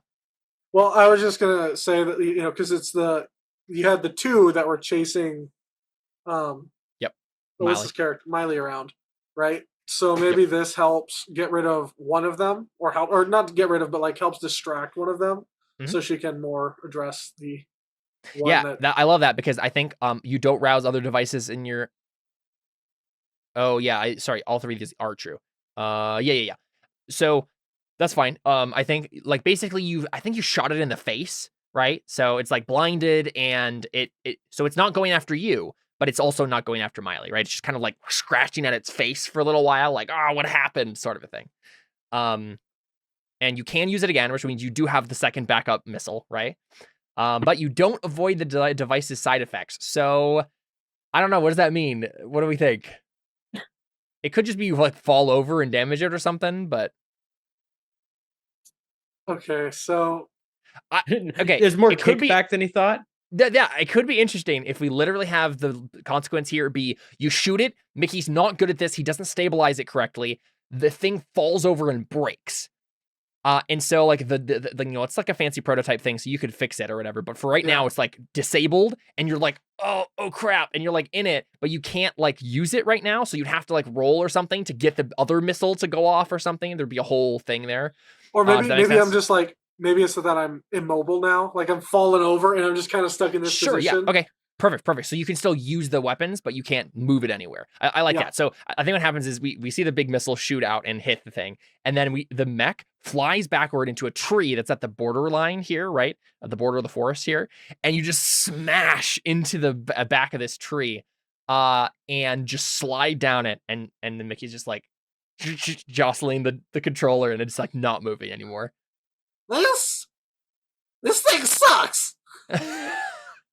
This is not fun, mister! Cool. So, Kanan, you, I assume, are just running over. Yeah, I mean, yeah. So we just see you huffing through. What does that look like? Probably a little awkward because you aren't meant to necessarily. This is Running these hard suits, yeah. yeah, because this is what was this? This was marked as hardened so as and a note, sealed. It's not hardened and agile. sealed.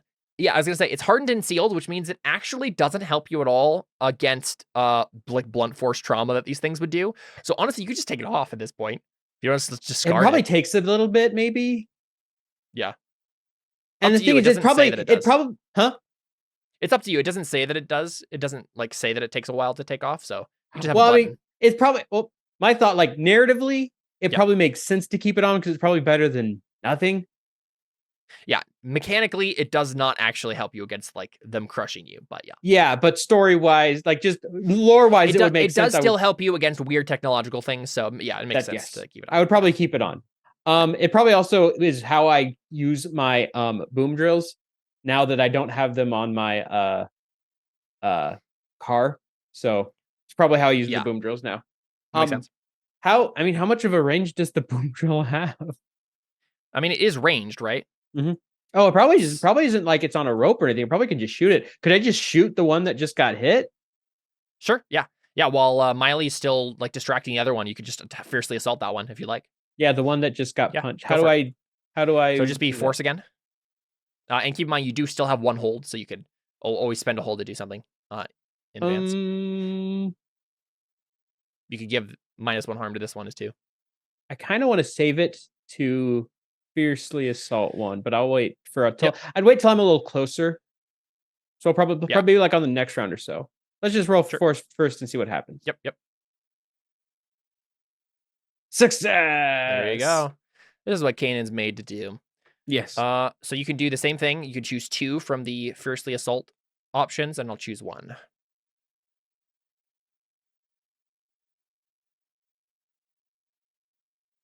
I will choose you take harm as appropriate. Yeah. So the thing is, as appropriate with these things is like a lot. So you're gonna take 3 harm. Well, if that's the case, I'm gonna choose your not a. Does this damage make him a better singer? Does his knee get hurt? Did you harm a knee?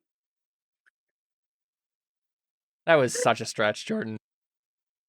I'm gonna get 1 data and inflict savage, terrifying harm, frightening and dismaying your foes. Okay, so I think the mechanical effect of that choice now, I think it was already harmed before, but this one will make the last one scared of you, right? That's the main thing that this one does. That option does now.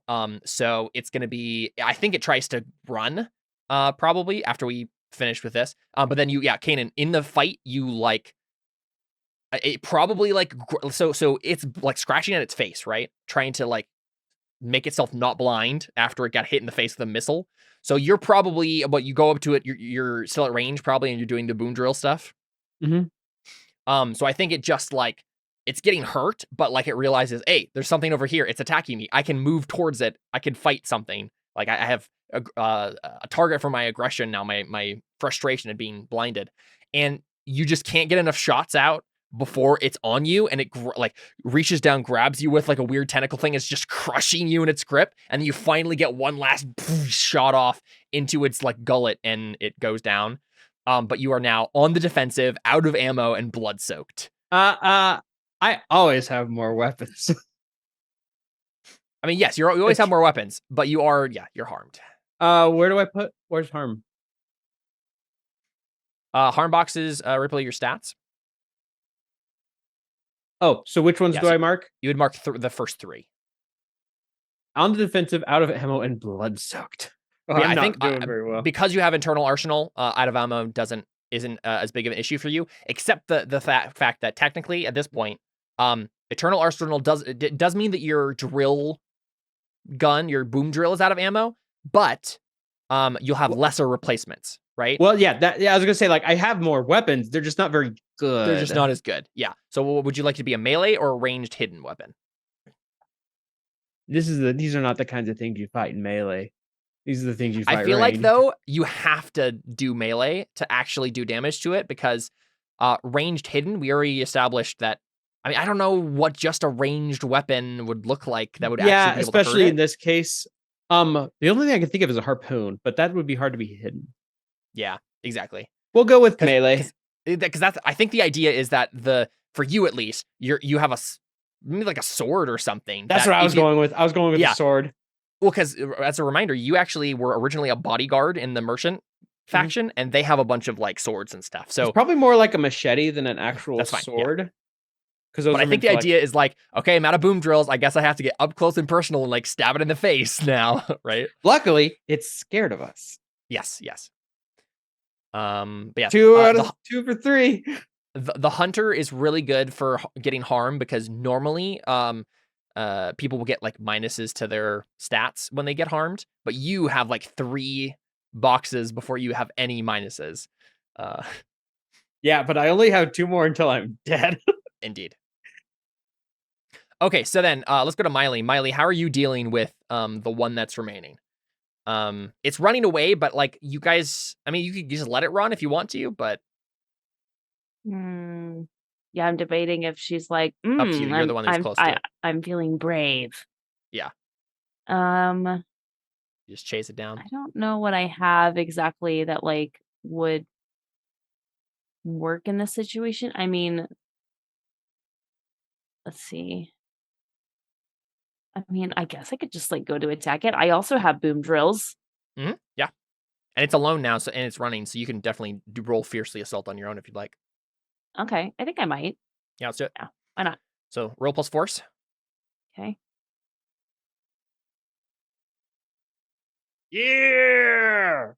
Wow, this session is going very well so far. Cool. Yeah, so you can choose 2 of the options from character moves in fiercely assault, and I'll choose 1. Okay, character moves, fiercely assault.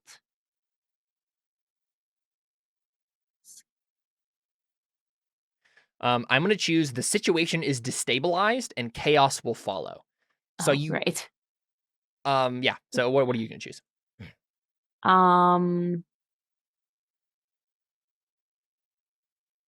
Okay. I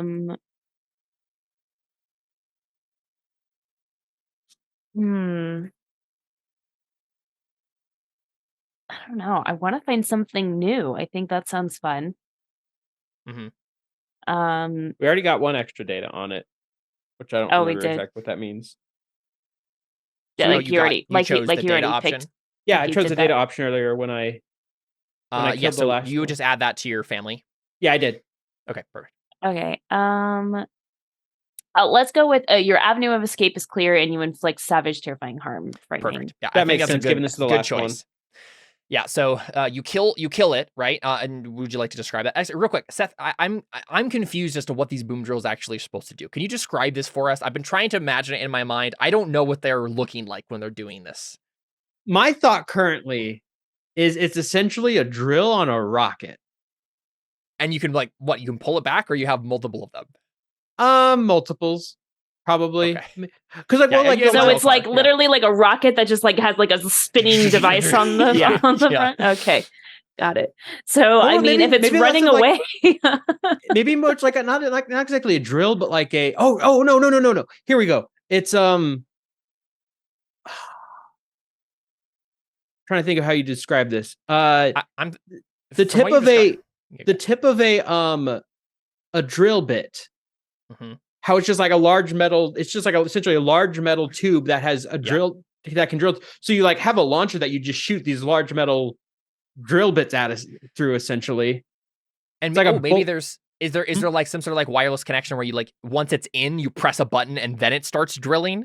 Well, no. Well, you think of it, like a gun has what's it called? Oh, so this is basically a glorified harpoon gun. Except they Yes, look it's like a harpoon drills. Okay. harpoon gun, but that you're essentially shooting a drill bit out of. Because like Yeah. if you don't have that, it's not going to do anything. Maybe it's ooh. I have an idea. Okay. Imagine a drill bit mixed with like a knife tip. So it's like like a tip, like a fine tip, and then it like spirals out that way. So that sounds so cool. Do you get what I'm saying? Yeah, so I mean it's like ripping up into them when it hits. Because like they have a hard carapace, it's hard to get in them, so you have to have a sharp point, but then you have to drill actually into them in a sense. Yeah, okay. And then Yeah, we just have a few specific ones that also have explosives on them. Yeah, of course. Yeah, so we as we're looking at all the carcasses, we just see like giant metal shards like sticking out of them and stuff, right? So when you first like shot that one in the arm, like you did it from below and shot it up through its leg, right? So it's like ripping through the whole thing as it goes up. Yeah, love it. Mm-hmm. And then that one just had an explosive on the end of it, so it was kept the brutal explosive area. there. Yeah. And then Cool. So yeah, Miley, what does this look like when you take out this one that's running? I mean, Miley is doing her thing, and then like she sees like one of the second one go down, and she's like, and the other one running away, and she's like, "You ain't getting away from me," and starts like chasing after it, and just like shoots it like through like its backside, so it just like goes straight through like the whole thing. Yep. Comes out its mouth. Yeah, somehow went through its whole digestive system backwards. That's terrifying. That's what I was picturing. I don't know. Yeah, and it just drops to the ground. I just got this brutal image of it like coming through the back, then it like sticks up through its head at the end of it. Yeah, unicorn. It's our unicorn. Yeah, unicorn. So, Dr. Miley is here to initiate your colonoscopy. Yikes. So I chose the situation is destabilized and chaos will soon follow, but Miley chose your escape route is clear. That makes sense because you're the only one with a vehicle. At this point. But I'm trying to think of how does this destabilize and go into chaos? Like because we had the armor there and it was making more noise. Closer to where they are, more are coming. Yeah, is it more coming? I don't know. It seems sort of. I don't know. It's just the first thing. It's the thing that made the most sense to me. Maybe the last, Could be. the one that's like that's like left there is like the granddaddy of them. It's a little harder to kill, or a lot harder to kill. Well, we already determined it's killed. It is dead. I'm thinking that maybe there's, and you just let me know if you like this. I'm thinking that something with this one. Remember, they eat whatever. They eat like everything and are transforming it into this weird substance. Maybe this one, when it dies, its digestive juices stop working, and then whatever it had in its stomach is, or maybe Alyssa shot it out, like hit this thing in its stomach and got out. But it's like some piece of alien technology that's gonna like go off or do bad things in the area. Maybe it's as simple as this. Okay, so we see this like thing travel through into its backside, out through its mouth, and it's piercing like this weird alien tech pulsing thing, right? It looks like the sort of thing that would like like terraform or like pump into the ground, something cause an earthquake or something like that, right? And it like tumbles out of the thing's mouth and just starts pulsing. And maybe for a second there, Miley, you pull your car to a stop and you're like admiring your kill. And then suddenly, like there's like a tremor in the earth, and then a wave, like almost, it looks like an ocean. Maybe you've never seen an ocean, so you wouldn't know what that looks like. But you see this wave of earth just rise up before you, and whatever this weird machine that was inside of its stomach is, it's causing like a wave of earth to just come before you. You'll be fine because you chose your avenue of escape is clear, so you can just get your car and get out of there. Unfortunately, both Seth and Jordan do not have the mobility you do right now. I was going to say, what do you do? Please come pick me up. At least me. Yeah, I mean, So I think Miley.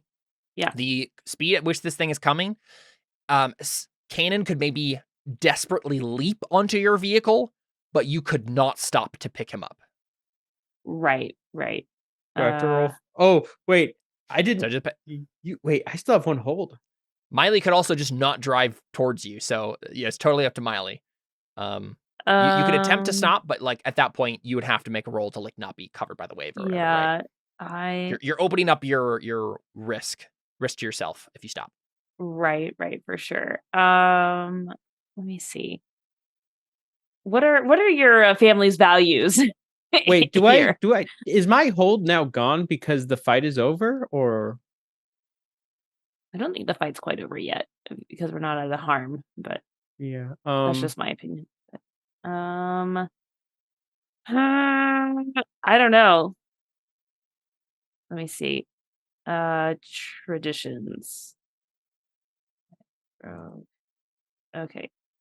Yeah, I don't know. There's nothing about like your family values and stuff like that on here. Like it's just like a general thing. So, I mean, I feel like Miley would at least attempt to like drive by, but she's not going to stop, if that makes sense. I will. Okay. Could I use, I don't know if this counts. Do I have to use the hold on one of these things under Red and Tooth and Claw? So actually it's gone now because they're dead. I was wondering. Okay. Yeah. So yeah, do you make a death-defying leap onto the moving drill car? The possibility of you getting killed by the drill is definitely up there. Impaling yourself if you time this wrong.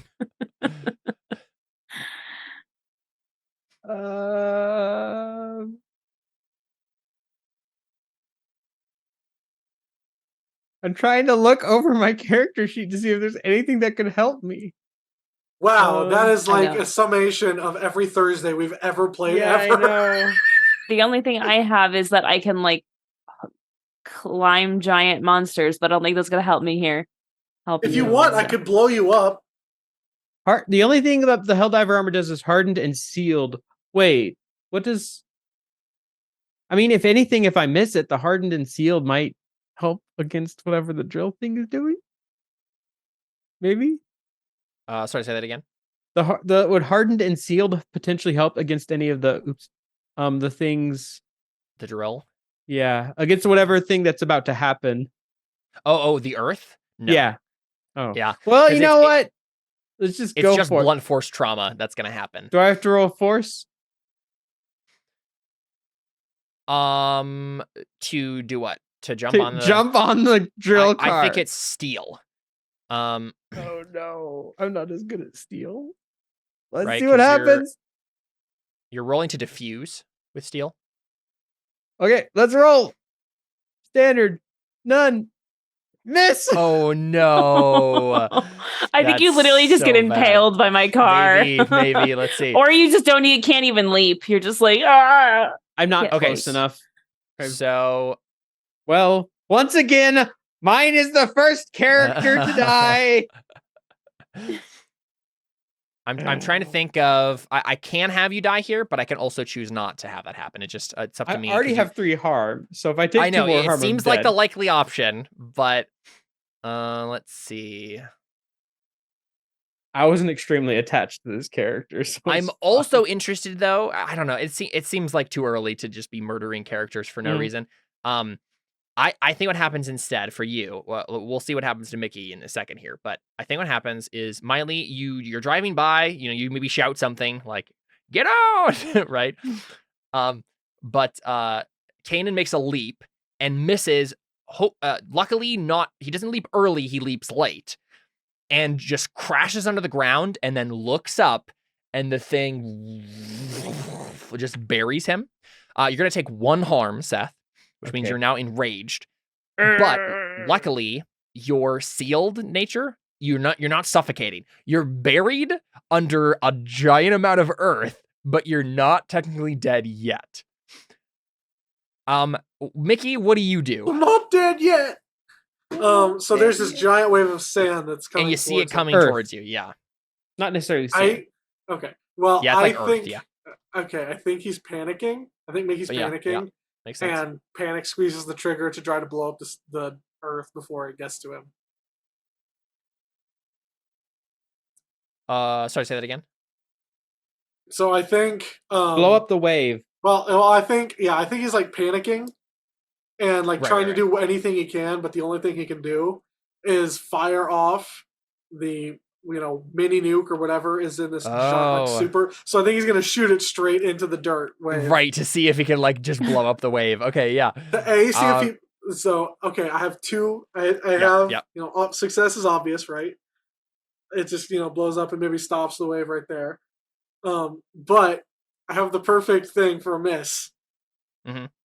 Wave catches the bomb, brings it straight to him. yeah, could be. That would be hilarious. All right, I think you're unleashing power again, right? You're trying to make the prototype work for you. Roll plus lore. So weird that this is lore. Firing a missile. Standard none. So the idea is he has to know what he's doing with the mech, right? He Fair doesn't. Enough. Standard none, right? Yeah, he's working technology. Partial success. Okay. So partial success on this is Mickey. Oh no. Where's this move? You can pick 2 of the 4 options. Okay. So character moves, unleash power. The device does exactly what you wanted. The device can be used again. Probably don't need that one. You don't rouse other devices in your environment, and you avoid the device's side effects. 2 of them can't be true. 2 of them will be true. Right. Okay, let me find where is that on my sheet? So it's in character moves, the character moves handout. Oh, it's in the character moves handout, sorry. Yep.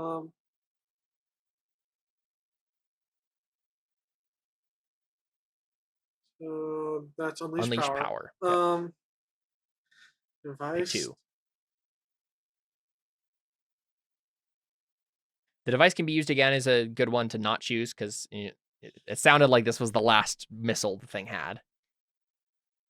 Right, but it could be that like the device can be used again, as in it's not completely totally destroyed. Like that's true. Yeah, no, the device can be used. That's right. The device can be used again. Is the prototype the device? That's the device we're talking about. Yeah, that's true. Yeah. So I'm thinking, I'm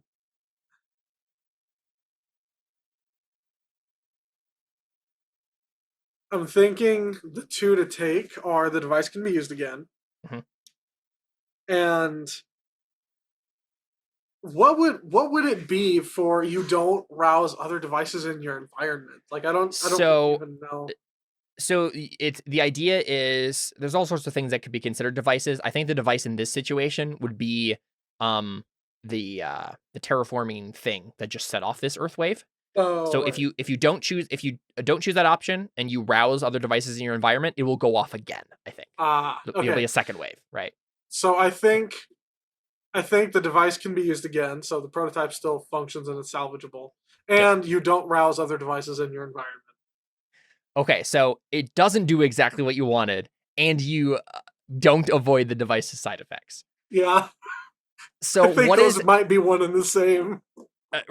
Yeah, what is doesn't do, because it's the thing, it does do something of what you wanted. It just doesn't do exactly what you wanted. and you don't avoid the device's side effects, but like that doesn't mean you die. Right. What do we think? What could happen here? He's shooting a little mini nuke at this Earth wave. It doesn't do exactly what if he had chosen, it does exactly what I wanted. It would have like atomized the thing and made the wave stop, right? But it doesn't do that. It does something else, something probably in the middle of stopping it and not stopping it. What's in the middle of being buried and not being buried? Being lightly soaked. I guess it doesn't have to be buried. It doesn't have to be in the middle of it. It could be something peripheral to it as well. I don't know. I'm thinking maybe. Okay, so do you remember the scene in Iron Man when people are trying to make their own Iron Man suits and it doesn't go well? They're flying off everywhere and they're flying around and getting breaking their backs and stuff. Yeah, well, yeah, like killing people because it's like. So I imagine because it's a prototype, the arm cannon that shoots this super powerful missile. It's probably really heavy and requires extra oomph. So I'm thinking that like it probably breaks his arm immediately. Okay. Yeah. That makes sense. That makes sense. Sure. I like it. And then you don't avoid the device's side effects, which is. I'm probably somewhat caught in the radius. Like maybe there's like a. I know you want your character to die, but no. I'm saying like maybe there's a slight radiation to it. It's not extreme, but there's enough that like I'm just barely within the initial like radius of that radiation, so. Okay. It just makes him sick or something. Well, let's mark your first 3 harm boxes then. Let's do that for both of those together. You're winded, fearful, and feverish. That makes sense for irradiated. Yeah. So go ahead and mark all 3 of those on Mickey's. Yeah, so I think you would get winded and fearful from like shooting the thing, and from the like it doesn't do exactly what you wanted, and feverish from the side effects. So I think the idea is that actually shooting it doesn't like break your arm or anything, but it does like maybe there's like a weird like feedback that comes from the mech, and you're like getting shocked and stuff. So it doesn't like actually permanently hurt you, but it like messes you up for a moment, and then the heat from the blast like hits the mech, and maybe let's say the canopy burns away. Or like breaks or something, so it's like cracked and open, and you're just like, and we see this like perfectly like red face as like you got like burned from the like a chemical burn or something from the blast radius or whatever, and it's just not looking good for Mickey. But it does stop it enough. Kanan is still buried, but you do not get like buried by this thing. Your mech can't move still, but you're alive, and you could try to figure something else out. So I think what happens right is if it had stopped the thing entirely, would he still have been buried? We're in different places, so probably. Yeah, that's kind of what I figured. Yeah. I just didn't want it to be like, sorry, Seth, the one option your character had. He already failed the roll, so he got buried. Okay. Yeah. Okay. But yeah, I think what happens right is like at that point like Miley probably stops her car and pulls it around, right, to like look at all this, and Mickey's just like laying there like Mickey's but you see followers are going to see him as somebody who's like, oh, you've suffered so much. Yeah. It's like, poor you. Yeah. You look back and you guys can see like you don't know what happened to Kanan, right? Like there's a whole big a big mound of disturbed Earth, and Kanan is nowhere to be seen. What do you guys do? Trying to think if it's justifiable that I mean, it would have to make sense. The drill cars have to have some way, if not like to have like some form of like echolocation. Yeah, so I think it must be something like that. There would have to be to go underground. So I feel like she could probably like see that I'm there, and if anything, like go in and like grab my body. Well, yeah, I mean, I'm assuming I can see like, at the very least, heat sources, and I could probably. I don't think you could see heat underground, but you could have like some sort of like sonar sort of thing. Yeah. Yeah. Okay. Yeah, I mean, I guess that'd be the honorable thing to do for me is to go, you know. This is the question. What does Miley care about, right? I mean, I did kill 2 of them. I know. I'm wondering if she wants to share in the glory, though. That's the point, right? She's like, it was so great. I took down 3 of these things. Yeah. It's fair. But I don't but I don't think she hates Kanan though. Like she's just like, all right. I mean, he was pretty doggone brave for, you know, like going out there in the middle. I should probably go see if he's alive. So she like begrudgingly like will go out and like look for him. Yep. So what would that be to like? He also might get chewed out if she comes back without him. Yeah. I mean, would she have to roll for finding me, or? Yeah, I think so. Because part of the danger would be like she has to like dig into the earth, but she might kill you. Don't kill me, please. With the drill car, right? Please don't kill me. So I'm thinking you're doing. Yeah, we usually don't diffuse. care about not hitting things that we find on our sonar signal. Right? Yeah. Yeah, that's true. Yep. Big old drill on the end of it. I'm thinking it's diffused with lore, right? Improvised technology or remembered information, right? You're just trying to use the car in a way. Sorry, Seth, I've got a -1 to lore. You're screwed. Yeah, I mean, you can make an argument for a different. I have a -1 to lore, and I've passed things tonight, so it's entirely possible. It's entirely passable. I think lore makes the most sense because you have to be skilled with the It's sonar using technology the technology, and stuff, right? yeah. All right, Yeah, let's do it. Roll plus lore. Nope. Goodbye, cruel world. How could this happen? I told you, I'm so sorry. All over again. Okay, so I'll give you one more chance, Seth. This is what happens. You can we zoom in on Kanan, and he's like, you know, buried on all this rock, but you have special suits that like is designed to help you in situations like this, right? Is it just that she can't find me? No, I don't think so. I think what's happening is you start feeling a vibration, and you know the car is coming towards you, and you realize it's coming way too towards you. What do you do? Could I? Oh, wait.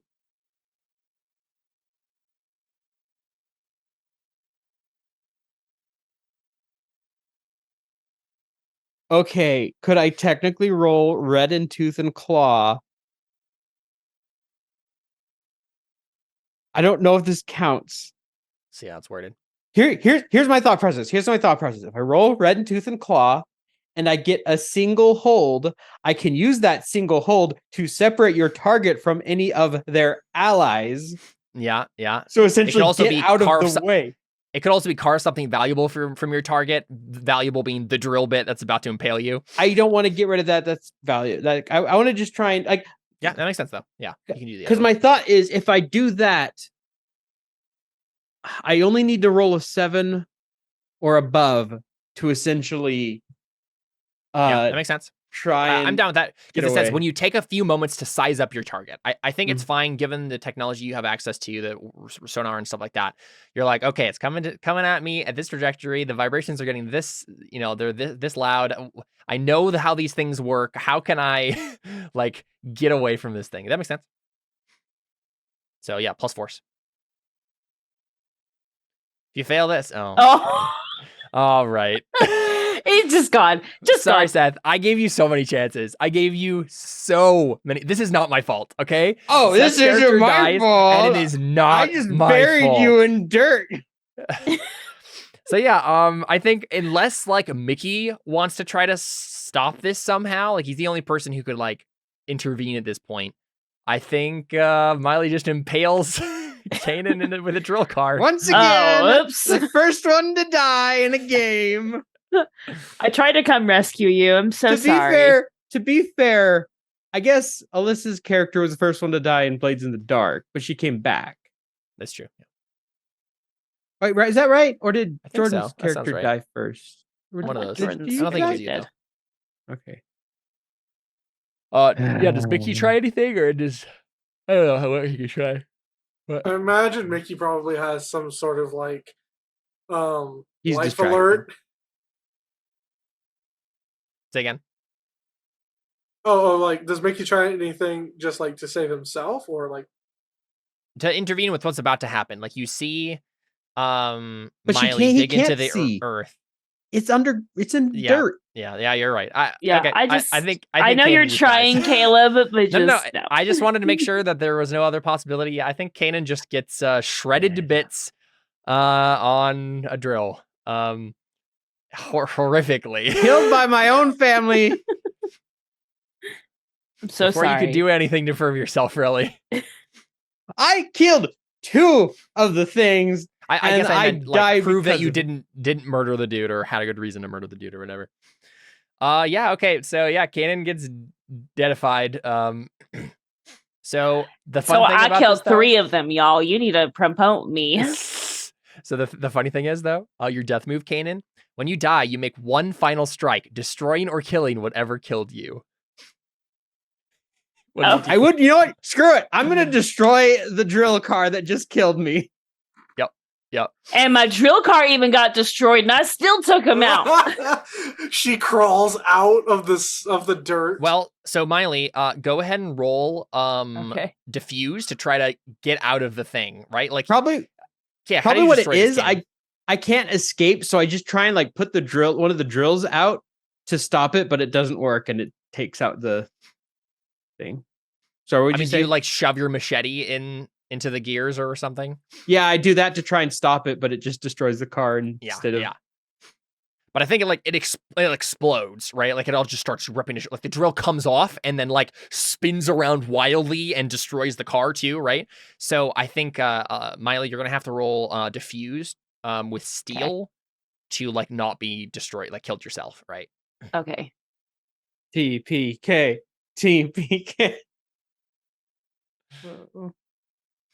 I will laugh so hard. Mickey's the only one who survives. 7. The one who wanted to die is the one who survived. Mickey is ye! Partial success. So choose one. You've bought some time, but choose one. Alyssa, this is on character moves and diffuse. Okay. There's a cost to securing safety. The danger will soon return, or the danger is still present but threatening someone or something else. Well,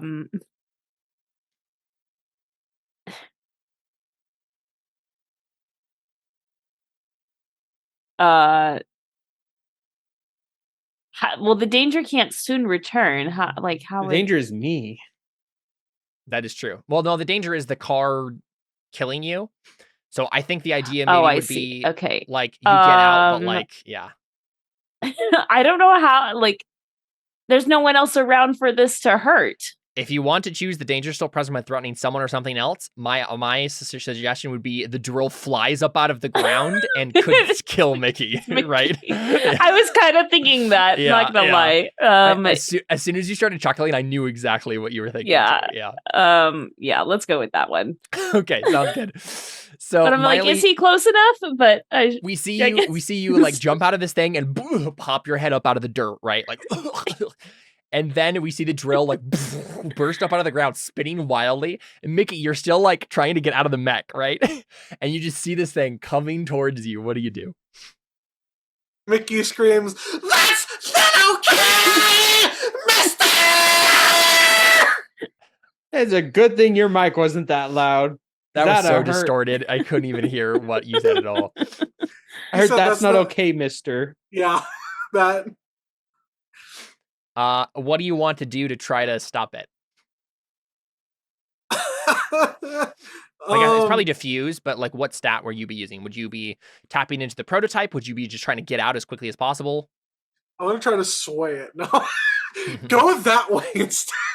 Because I'm thinking like it's either steal or lore here, right? So it's steal if you just want to like try to quickly eject yourself and like get out of the mech. It's lore if you want to try to use the mech to like move it and get out of the way. I think at this point it would be steal and trying to get out and away from the mech. Yeah, you're just trying to eject yourself. Yeah. Sounds good. So roll plus steal on diffuse, and we'll see. Eject myself to correct myself. Indeed. Dang it. Everyone's not dying.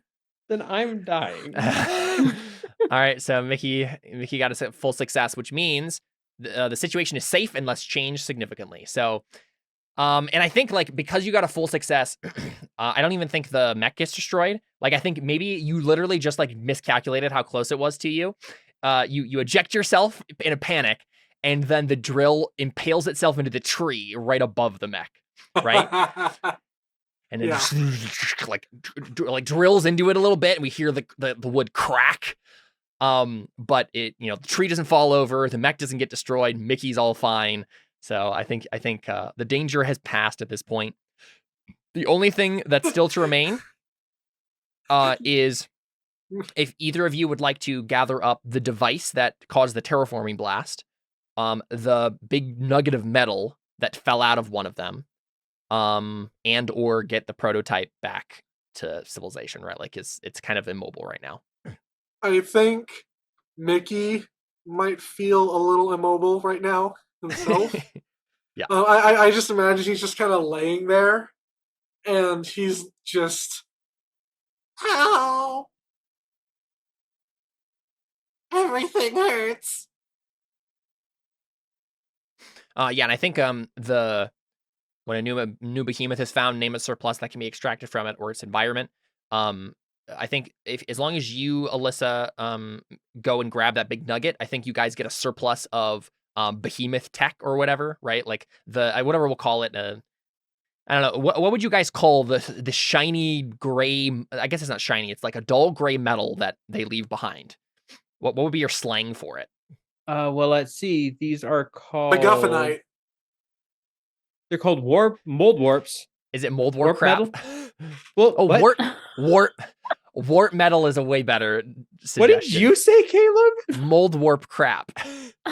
I thought you said. I thought you were doing a play off of World of Warcraft. No. Warp metal is a really cool name for it, though. I like that. So we can add. I'll go ahead and add it on your sheet right now. As long as Kanan. I assume Miley, you gather it up. Yeah, I would go get that, and then so the tech suit was stolen from our family, correct? Not your family. It was stolen from other people in Jordan's family.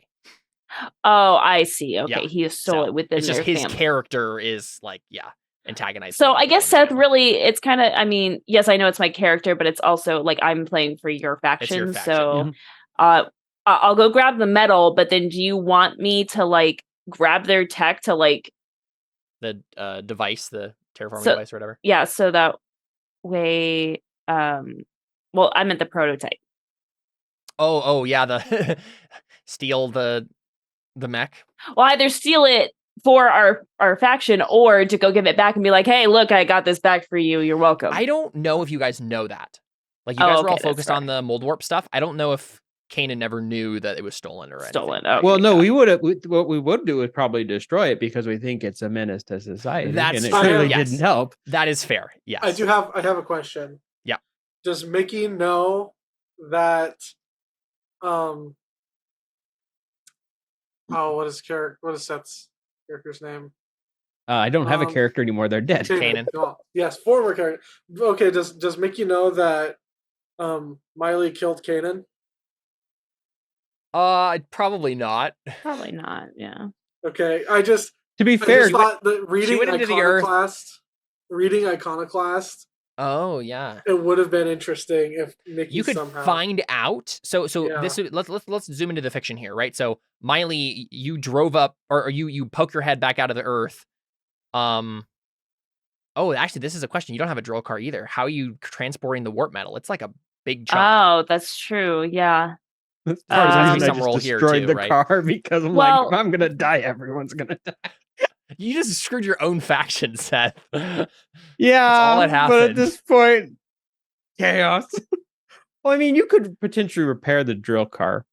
That's true. Yeah, you could roll to repair. It's probably be more likely to repair Seth's drill car. That's what I was gonna say. Yeah, probably because mine got like blown up. I thought he just kind of got like thrown off of his, and it was like Yeah, on it got its kind of like side partially or something. crushed. Yeah. You know what? I just realized I killed Seth's character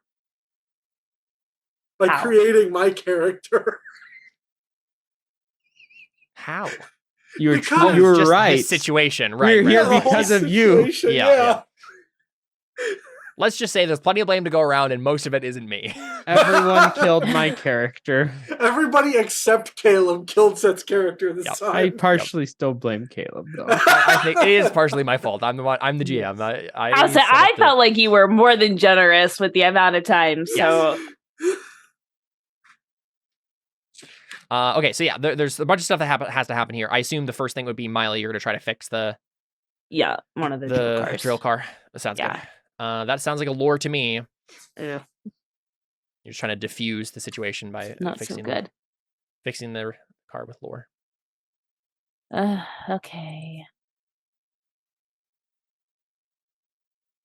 Okay. Okay, partial success. In which case, it's the same thing. It's diffuse. So there's a cost to securing this goal. The danger will soon return, so it'll break down quickly. Or I don't know if the danger is still present, but threatening someone or something else makes sense. But more of the first two might make sense. It may be a cost.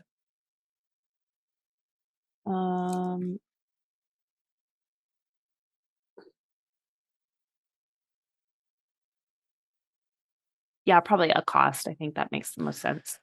What do we think the cost is here? It can make it back to like the safe area, but that's as far as it'll go.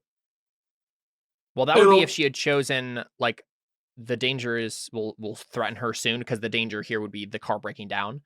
I think this would be something that she's sacrificing in the moment here, or it works well enough to bring her back, but not the warp metal. Yeah. No, because that's true. Yeah. I see what you're saying. I think that makes sense as a cost. So the idea is you can use it to drive it, right? It will work, but it's not strong enough to carry drag this or back. what I want. It's crushed in a way that the storage where you'd put the warp metal. Yeah, exactly. Yeah, is like won't fit it. Yeah, so you can drive it all just fine, but you won't actually be able to get the warp metal out of here. So you'll have to figure out some other way if you still want to get that surplus. Mickey, what are you doing while this is happening? Are you gonna try to fix? And that's how I met Jesus. Sorry. So I think I think Mickey's going to like try to. I think he's gonna like first of all try to get up. Yeah, you can do that just fine. Yeah. So he like gets up, and I don't think he's capable of. And you can always make the roll, right? Well, yeah, I could make the roll. I honestly, I kind of feel like he would have his people do that for him. So you would like walk back and then be like, "Can you go retrieve that, please?" That, but in a not as nice tone. Sure, of course. Yeah. So the risk there would be that someone steals it before you can get back to it, right? Yeah. So as long as you're fine with that, Alyssa, how are you just gonna drive away from the warp metal and then do the same thing, like try to send people back for it, but there's a risk that it'll be taken by someone else? We know that there's scouts nearby. Mm-hmm. Yeah, there just has to be a roll for. There'll be a roll for both of you to like get the like secure it if you abandon it for a little while. Okay. I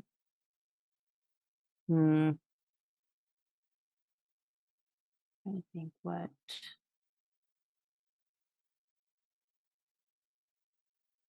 Yeah, I mean, I don't know what else I could do, right? Unless I want to like try to fix it again, but it's like I Do you have any drag it myself. Do you have any moves that make sense? No, there's not like any moves that I really get. She gets the agent move, which is just like when narrow you use field. your skills, reveal a secret about the situation and get a fleeting. But what about the inheritance things? Or do any of those make sense? Her inheritance is just to climb a giant monster, which she that was that one you picked. Okay. Yeah. Caleb, I'll go ahead and have Mickey try to grab it and bring it with him. Because I think so like try to fix it. Well, either try to fix it or try to drag it. It's way too big to drag. Yeah, you're right. But I think he's full enough of himself that he might try anyway. Well, that's just like an impossible thing. That's not gonna happen. So if you want to try to get it back, you'll have to try to hotwire it or something, right? Like fix it enough that you can walk it back. Yeah. So I might as well make the roll, right? Like if what's his face? If Mickey's full on himself, he might at least try to like be like, oh yeah, I know technology. Yeah. You cut the red wire and no, you don't cut any wires. Why would you cut wires? So what am I rolling? Lore? Yeah. Okay. Perfect.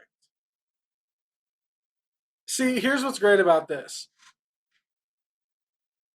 It's a win-win situation when it's a character that I don't care about and the roles don't... When everything's made up and the points don't matter. Okay, partial success. You have to choose one of those options, right? There's a cost.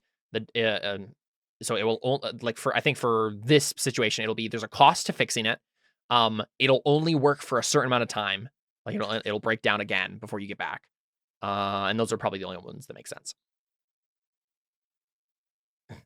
Okay, so I think your two choices that make sense is there's a cost to fixing it, like for you, okay. or it'll only be fixed temporarily. So you'll get like back into the homeland, but like still have a ways to go to. So I think the what will happen is you'll get in your mech, you'll walk it halfway, and then it'll break down again, and that's when the people who have been wanting revenge against you will show up to steal it from you, right? If you choose that option. Otherwise, there's some other cost you'll have to pay to make sure it gets back. Yeah. No, I like that option. Okay, perfect. So for Mickey's perspective right now, he's just like, I'm so good at this. I fixed it. It's totally fine. And we see this like meter, like warning, like heating up, right? Like the coolant damaged, coolant leaking, right? I'm coolant enough. I'm coolant enough for this thing. I can handle it. Perfect. I already fixed it. So Miley, do you head back with Mickey or do you head back to your family alone? I don't care. I could care less about Mickey. I figured. So let's just follow Mickey here for a second. Mickey, it breaks down right in the middle of the woods. and that's when we see like a couple of scientists. Honestly, if he dies, the better, because the more glory I get. Mm-hmm.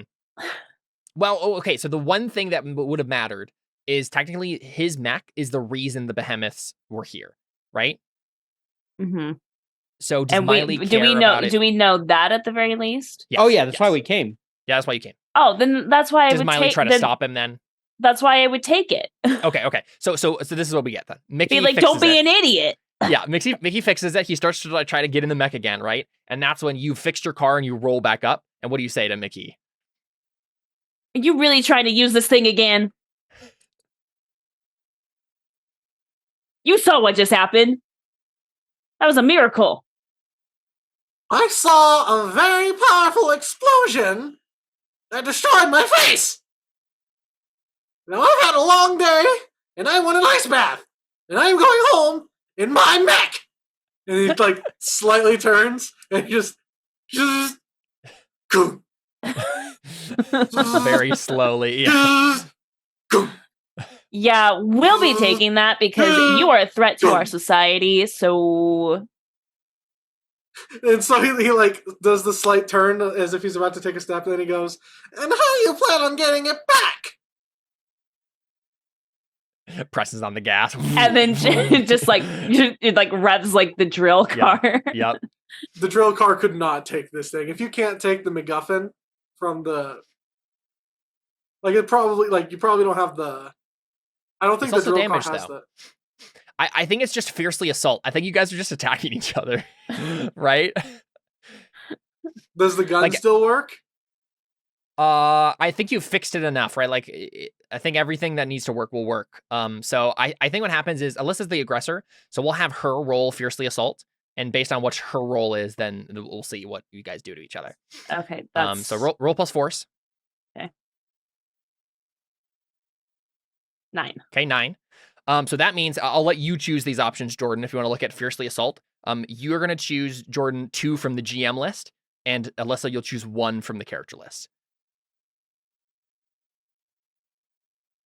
So no matter what, you do harm to Jordan, right? So this is character moves?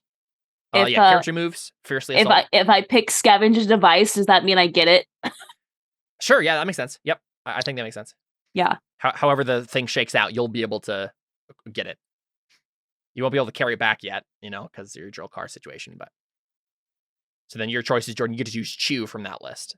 2 from that list. So if you choose you take harm as appropriate, that means you actually do damage to her as well.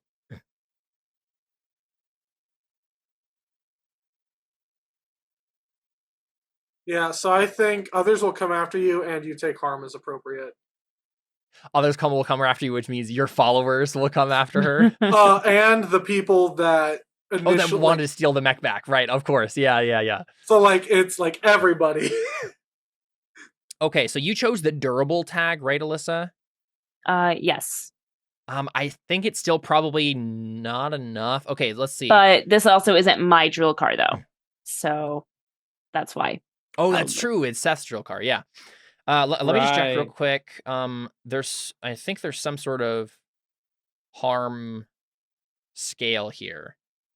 Although I guess we didn't necessarily use that for Seth blowing up my thing, but My drill car had he Earth just had an and option, Mighty. right? He just has an option to automatically destroy it. That's the idea. That's fair.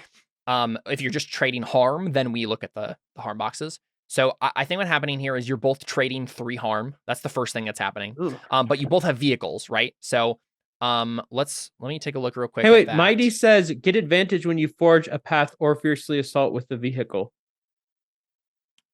Oh, Mighty. Yeah, that's what Mighty does. Yeah. Okay, so you get advantage, Alyssa. Oh, what does that So mean? actually, roll 1 more d6. 1 more If you d6? if you get a 5 or higher, then you actually get a full success. And Jordan can only choose one of those options. So I just roll 1d6. Yeah. Mhm. Okay. Yep. So your highest roll was 4 and 4. So okay, so in terms of the vehicles, so all vehicles have 3 harm boxes: dinged, twisted, and busted. So I think luckily for you, Miley, you don't take any damage yourself. Okay. Actually, you probably would though, because you probably didn't it's probably still dinged at least, even if you fixed it. Let me check. So dinged, twisted, you get a disadvantage while using it. It obviously wasn't that because we would have had that happen. So let's just say it was automatically dinged already after you fixed it, which means the vehicle takes 2 harm boxes and then I you take 1 harm. Okay, so I'm drained. Yes. Same with you though, Jordan. I think it's probably you're probably dinged as well, so you take 1 harm. The vehicle takes 2 harm first, and then you take 1 harm. Okay. So as you trade harm here. So you're now bleeding. What are you, Alyssa? I'm just drained. Just drained. Okay. So I didn't take any harm that whole thing. Literally, this is what got me. Not the giant monsters. This thing right here.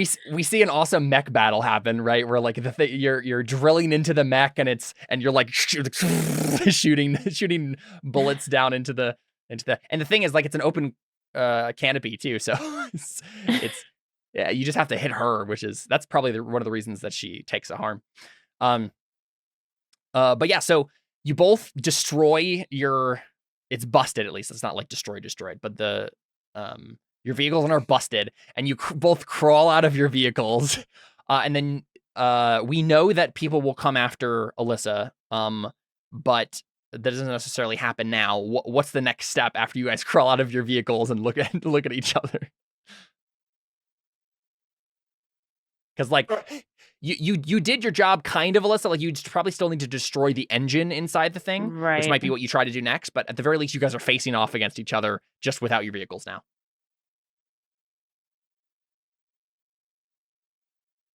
I mean, Mickey's probably just gonna try to go home. He's just gonna be like, "Okay, you won. Bye." Well, it's not like he can do anything anymore. He probably just goes, "Look what you did! You broke it!" And then he just gets out and just starts walking away. Stumble, limping away, holding your bleeding arm. What do you do then, Miley? You just go over to the mech and stab it to just destroy the engine, or what? Oh, boy. There's a super alien tech engine thing, right, powering this mech. Do you want to just try to destroy it, or bring it back to the family? Seth, would I bring it back to the family or would I No, destroy it? bringing it back to the family just makes it make more noise, so probably destroy it. All right, I'll destroy it then. Okay, sounds good. It sounds like you are trying to diffuse with force. Yeah. So go ahead and roll that. Oh no! Failure. Oh no! I think it blows up. Yeah, probably. Yeah. Oh, that sucks.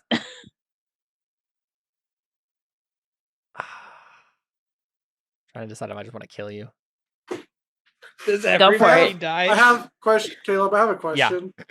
How let's assume that she survives for a second. How does she get home if I just destroyed her drill car? She walks. Just like you. Yep. You guys just both walk in opposite directions. I have a little bit closer to go though. Yeah, I know. I mean, she can go through that area potentially. No, she Yeah, try to can't. get- Not when there's people after her. Oh, that's true. Yeah. That is the option that Jordan chose. So Not that she I don't necessarily know. knows that, but what do you guys think? Like, I mainly it's the decision is, does this engine blowing up point blank with Miley do 3 harm or 4 harm? Because like 3 harm is typically like super crazy stuff. Like I made like the moles usually do 3 harm. Your drill stuff would do 3 harm. The super mech does 3 harm. But like if this is like a super engine blowing up point blank, it might do more than that. I would Yeah. say I would be surprised if this did as much harm as one of the moles. Personally, If it did as much. yeah, I would be surprised if it did that much. Well, the idea is this is like a nuclear reactor So- going off. Or So something, that right? would make maybe about the same as the mole. I would think. Okay, let's do 3 then. Okay. So you are now wounded, Mangled. hurt, and mangled. Yeah. Perfect. So I think that's what Mickey happens. just You watches both... that whole thing happen. Wait, does this hit Yeah. Mickey too? No, I don't think so. I think you because you describe yourself walking away, you just like your ears start ringing. You go deaf for a second. You look back like, what is happening? And Miley's just like lying on the ground, like So I think Mickey goes, so how'd that work out for you? flip the bird and just walk away. Serves you right. And I think we literally see just like Miley and Mickey walk in separate directions. We get an aerial shot directly above, and they both just walk in different directions, trailing blood behind them. And I think, the problem is Jordan chose the option where they're coming after, others will come after you. So I think what happens is you're stumbling away, and Mickey's away at this point, right? He's not involved in this. But like you get surrounded, so it's like a bunch of these hazmat suited scientists from the Starset Seekers, and they surround you in a clearing somewhere as you're just like walking through the woods, and they all have they don't have weapons because Jordan didn't choose that for them, but they do have their like weird alien devices and stuff that they could technically use. Well, they have. They have diesel mechs. That's true. Like they're Let me find it. They have hazmat suits, followers, and the diesel mechs are the options they can take. And but the diesel mechs have weapons on them, or they're mighty at least. Yeah, I think the idea is that they're melee capable, very melee capable By themselves, yeah. Yeah. By default. So yeah, I think we see like a group of researchers, right? And then the head scientist who's in his like mech and has like a sword on the end of it, and the guy's in the open cockpit of the mech, and then just says, "We saw what you did back there. We're very disappointed. We really wanted that mech. So I guess we can't get the mech. I guess we'll just settle for killing you." What do you do? No, please don't kill me. That's Alyssa talking, not Miley. I mean, you got Honestly, I feel like it might be. No, please. don't kill me. I just imagine she's like, Just "Ah, like, because son she's of like, her whole thing is scowling, right? She's just like, don't kill, like. Do you want to roll sway to try to convince them as such? Yeah, I think so. Give them a reason, maybe. Um, I mean, the reason could be like it's Yeah. pointless. You're like, like, yeah, okay. What good's that gonna get you? Not gonna get your mech back. and also I'm a monster hunter. Like, you don't want to mess with me. Also, like, you're welcome for protecting you from your leader's idiocies. Sounds good. Sounds like a possible thing you could do. Which stat are you choosing to get a -1 on extra for hurt? You can Yeah, choose. that's a good question. Probably lore. Yeah, just min max there. Yeah. Sounds good. Go ahead Okay. and roll A roll sway roll -1. sway. Yeah, -1. Yep. All right, here we go. Oh, Yeah. That -1 really did it.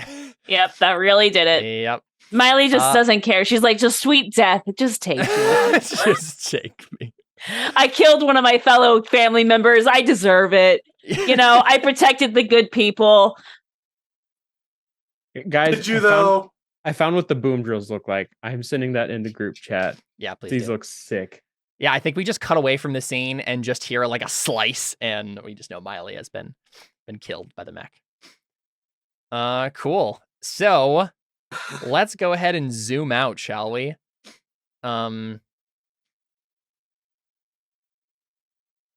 When you zoom out, when events move from zoomed-in scenes to the bigger picture and actions covering weeks and months become important, each player whose main character wasn't involved picks one. So actually, this is a fun thing you get to do, Alyssa. Since Cinnamon wasn't here, you get to basically decide what she's been doing during this time, right?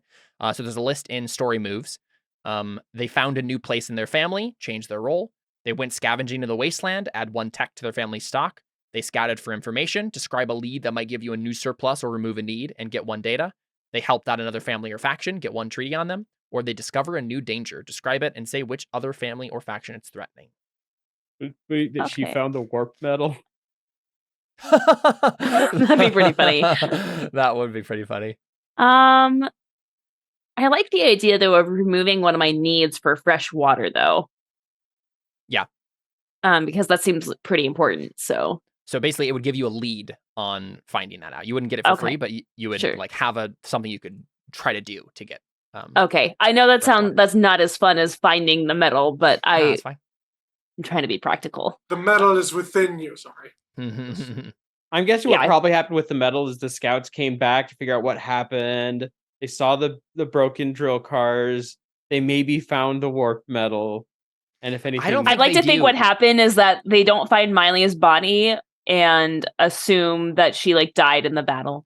That's the issue. Is Miley never made it back to the family, so they don't even know to go looking for this stuff. Well, no, so I mean they probably would like. they would come back and scout, but I think the warp metal's already gone by that point. Someone That's what I else was has gonna already say. taken it. If anything, they went back, got the drill cars, like to Right. Yeah, of salvage course their they can parts. do that. Yeah. But like the warp metal probably is gone by then. Yeah, and I'll have to try to figure out who actually did grab that. I'll make a note somewhere of like another faction or something that has gained that. I mean, the one but- guy said that they saw her destroy the thing. Maybe they that's got true. it. Yeah, that makes sense. This is actually the thing we need to do. Jordan, if you want to, so Mickey actually did make it back to his family.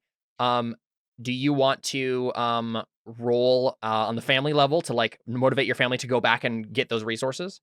Right? You could get warp metal. You could get that terraforming device. You're the only one. You're the only one who knows they're there right now. Sure. Because then you can at least get something out of this whole mess. Sure. What am I rolling for that? So this would be a family level thing, I think. Right? Okay. So I think you're rolling.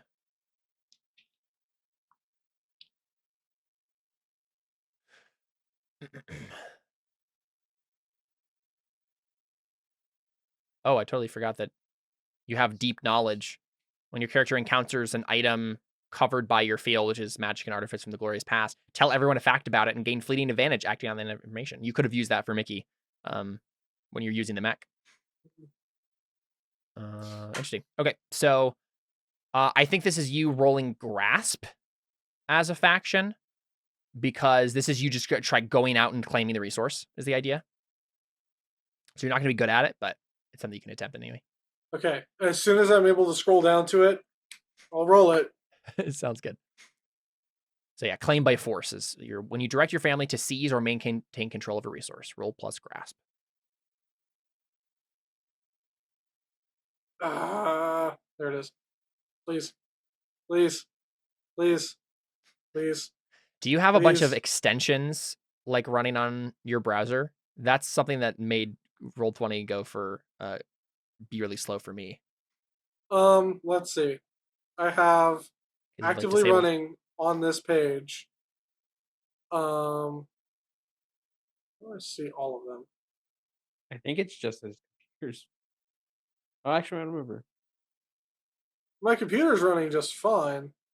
Because that happened to me before when I was running too many extensions. Roll20 was like being super slow. The only extension that I think is running on the page at the moment is Honey. All right, well, not that then. Yeah, go ahead and you got a 6. Okay, that's a fail. Let's see what happens instead. So obviously someone else gets these resources. I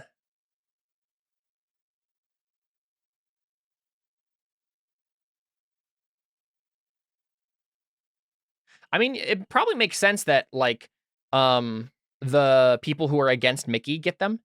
But the faction as a whole doesn't get them, right? So this is like a splinter group that's now working against the family. Because Mickey is kind of in charge of the family right now. This is a splinter group that basically is using their own resources to try to like cause trouble. So they get some warp metal and a terraforming device, as well as whatever scraps remain of the mech that was left after the explosion. So yeah, you have some scientists who are working against you that you'll have to deal with in the future here. I think that's what happens. Or I don't deal with them. They take over. They do a better job than Mickey. It could Mickey be the case. gets executed, becomes Except- a martyr. Except, Then he generates some people that are his followers, and then they have to be dealt with. And then there's a faction. Then there's a split. Then there's a civil war. Yep. All possibilities. Unfortunately, Mickey is kind of in charge of everybody right now. So here's the question: did anyone? I mean, Kanan's dead, but did Mickey, like happen to mark a new role? Let's see.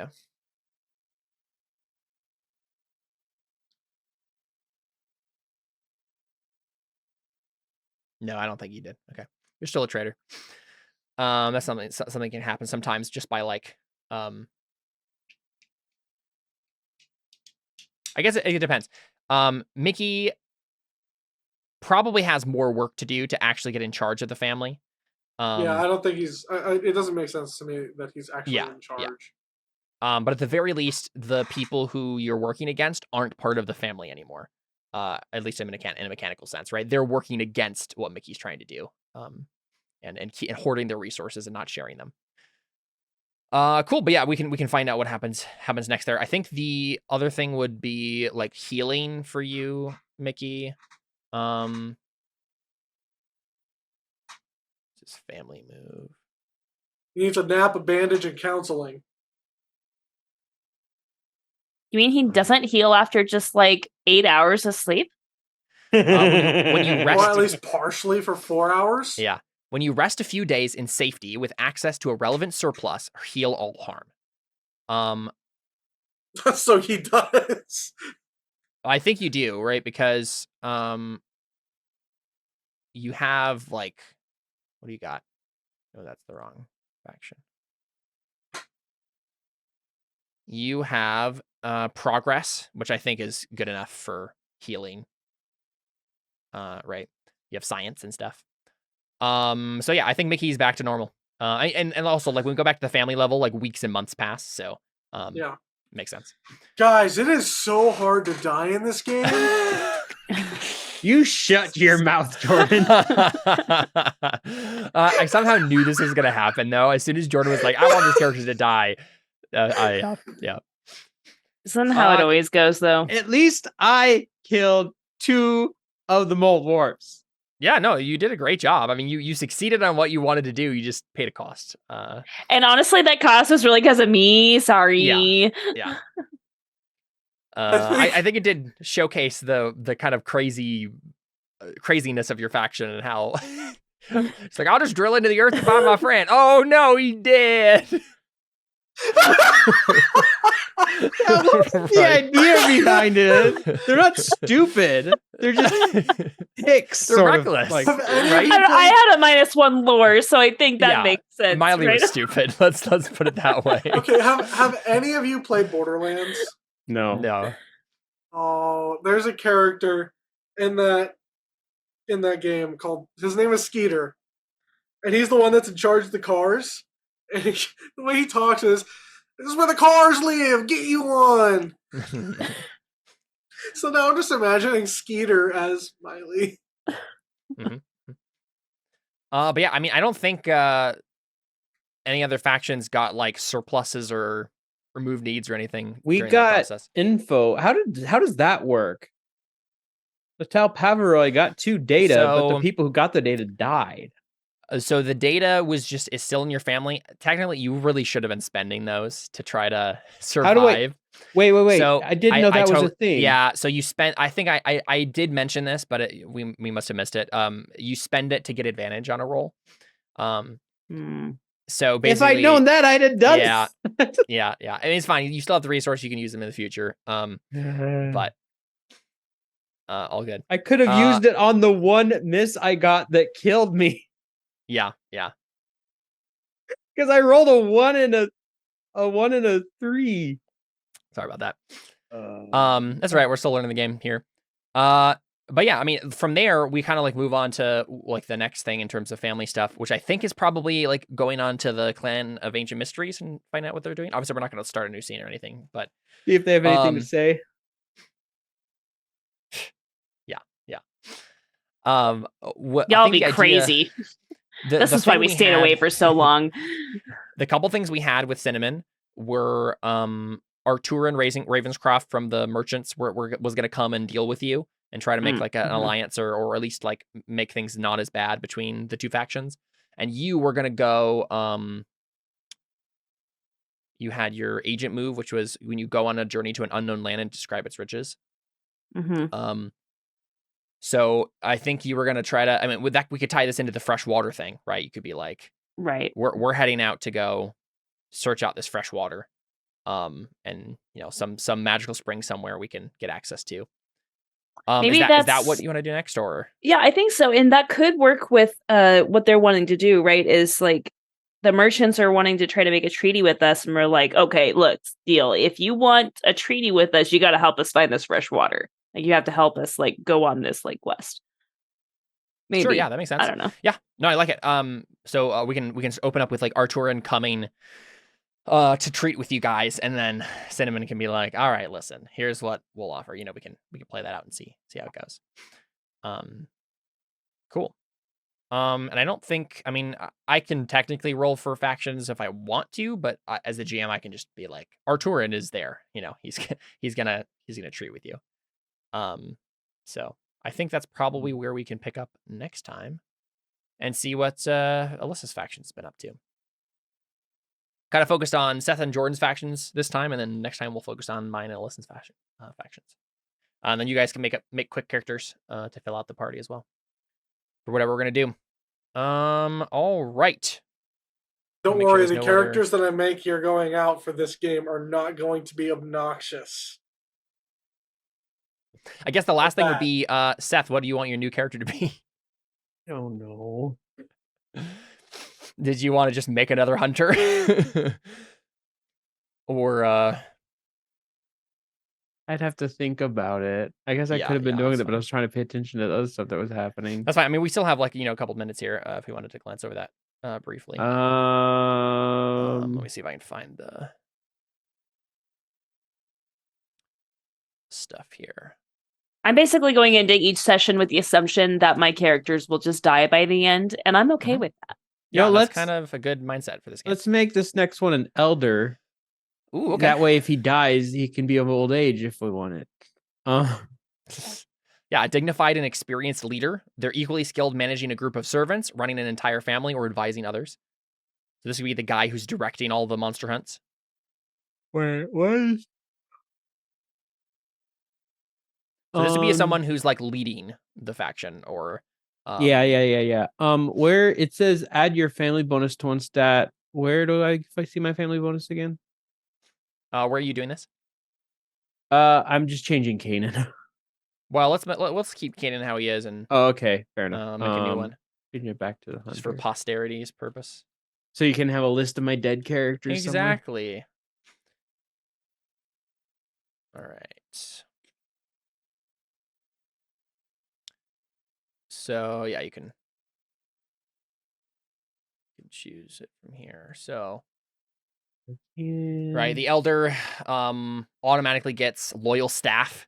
So you get like people who like come with you, and then you can. A lot of it's just like about politics and. Which one is my family bonus stat? Is that force? Where do I see that? Force or lore. It's on your. It's in inheritance on your faction sheet. It's the very end. Right above the moves you can take. Yeah, +1 to force or lore. So this would be one if you want to do like politics in the faction. You know, like convince your family to undergo radical change, draw on your reputation in someone else's court. This would be less you focusing on monster hunting and more you focusing on what is the family up to and how do they. What's steal again exactly? Steal is like survival and quick thinking and endurance and stuff. Yeah, I think I'm gonna do -1 force, 2 on lore, 0 on steal, 1 on sway. Okay. Yeah, so you're the kind of person who knows a bunch about the Mouldwarps, right? Yeah. You're like maybe you used to be a hunter and you're like an old dude now and you're like back in my day we used to Why can I not? I cannot make my character sheet bigger. It's like small. Yeah, so then you'd mark like a roll move. You we have backstory stuff. So you are taking over control of your family. Yeah, so this is the guy who's actually in charge right now. Okay, I start with loyal staff. So I get to pick one of those or 2 of them. 2 of them? Okay. Go with bodyguard. Wait. I get the thing that it says? So basically, it's like get +1 force when they fight at your command. So you would be rolling the force, but they're giving you bonus. Okay, then let's do ones I actually have good stats in. Let's do scholar and courtier, because that'll give me a +3 to lore and +2 to sway. Perfect. And then I pick one of these. Yeah, pick one of the other ones.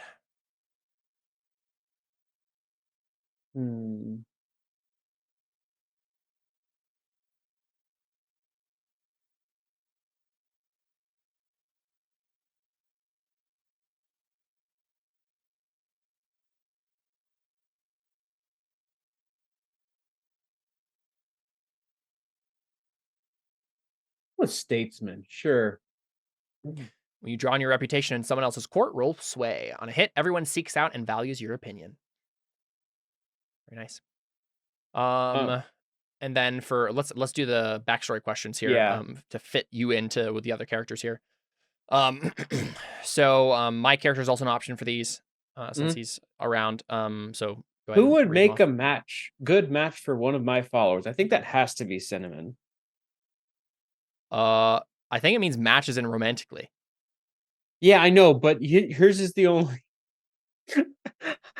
Well, actually, could it be Miley, even though it's a quick character?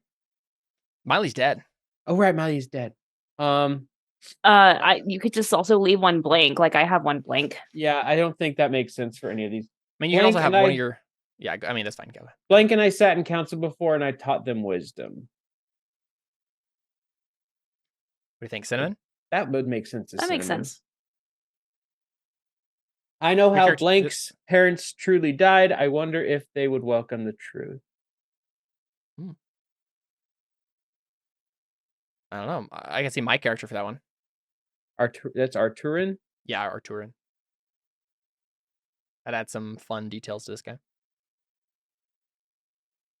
And that I Is think... Mickey a good match for one of your followers then? No. That's amazing. My character's wise. I would know that's wrong. Currently, everyone in my clan hates Mickey.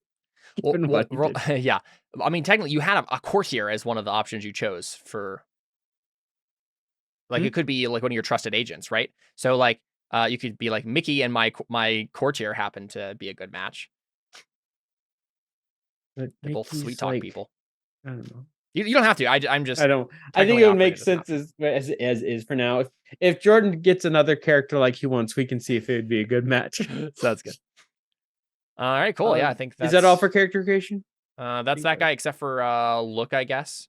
But you can, I'll choose that and fill it in for next time.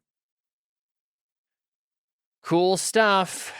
I think we'll open up next time with the Clan of Ancient Mysteries getting a visit from one merchant envoy. We'll go from there. I'm interested to see what the Fox people are like. We'll get all sorts of description from Melissa on what that's all about. Fun stuff. We'll be back next time whenever we get around to this with Legacy. But for now, I think we are out. We didn't even take a break. It's just one full session all the way through. So you guys, thanks for playing, and thanks to you, loyal listener, for watching. Adios.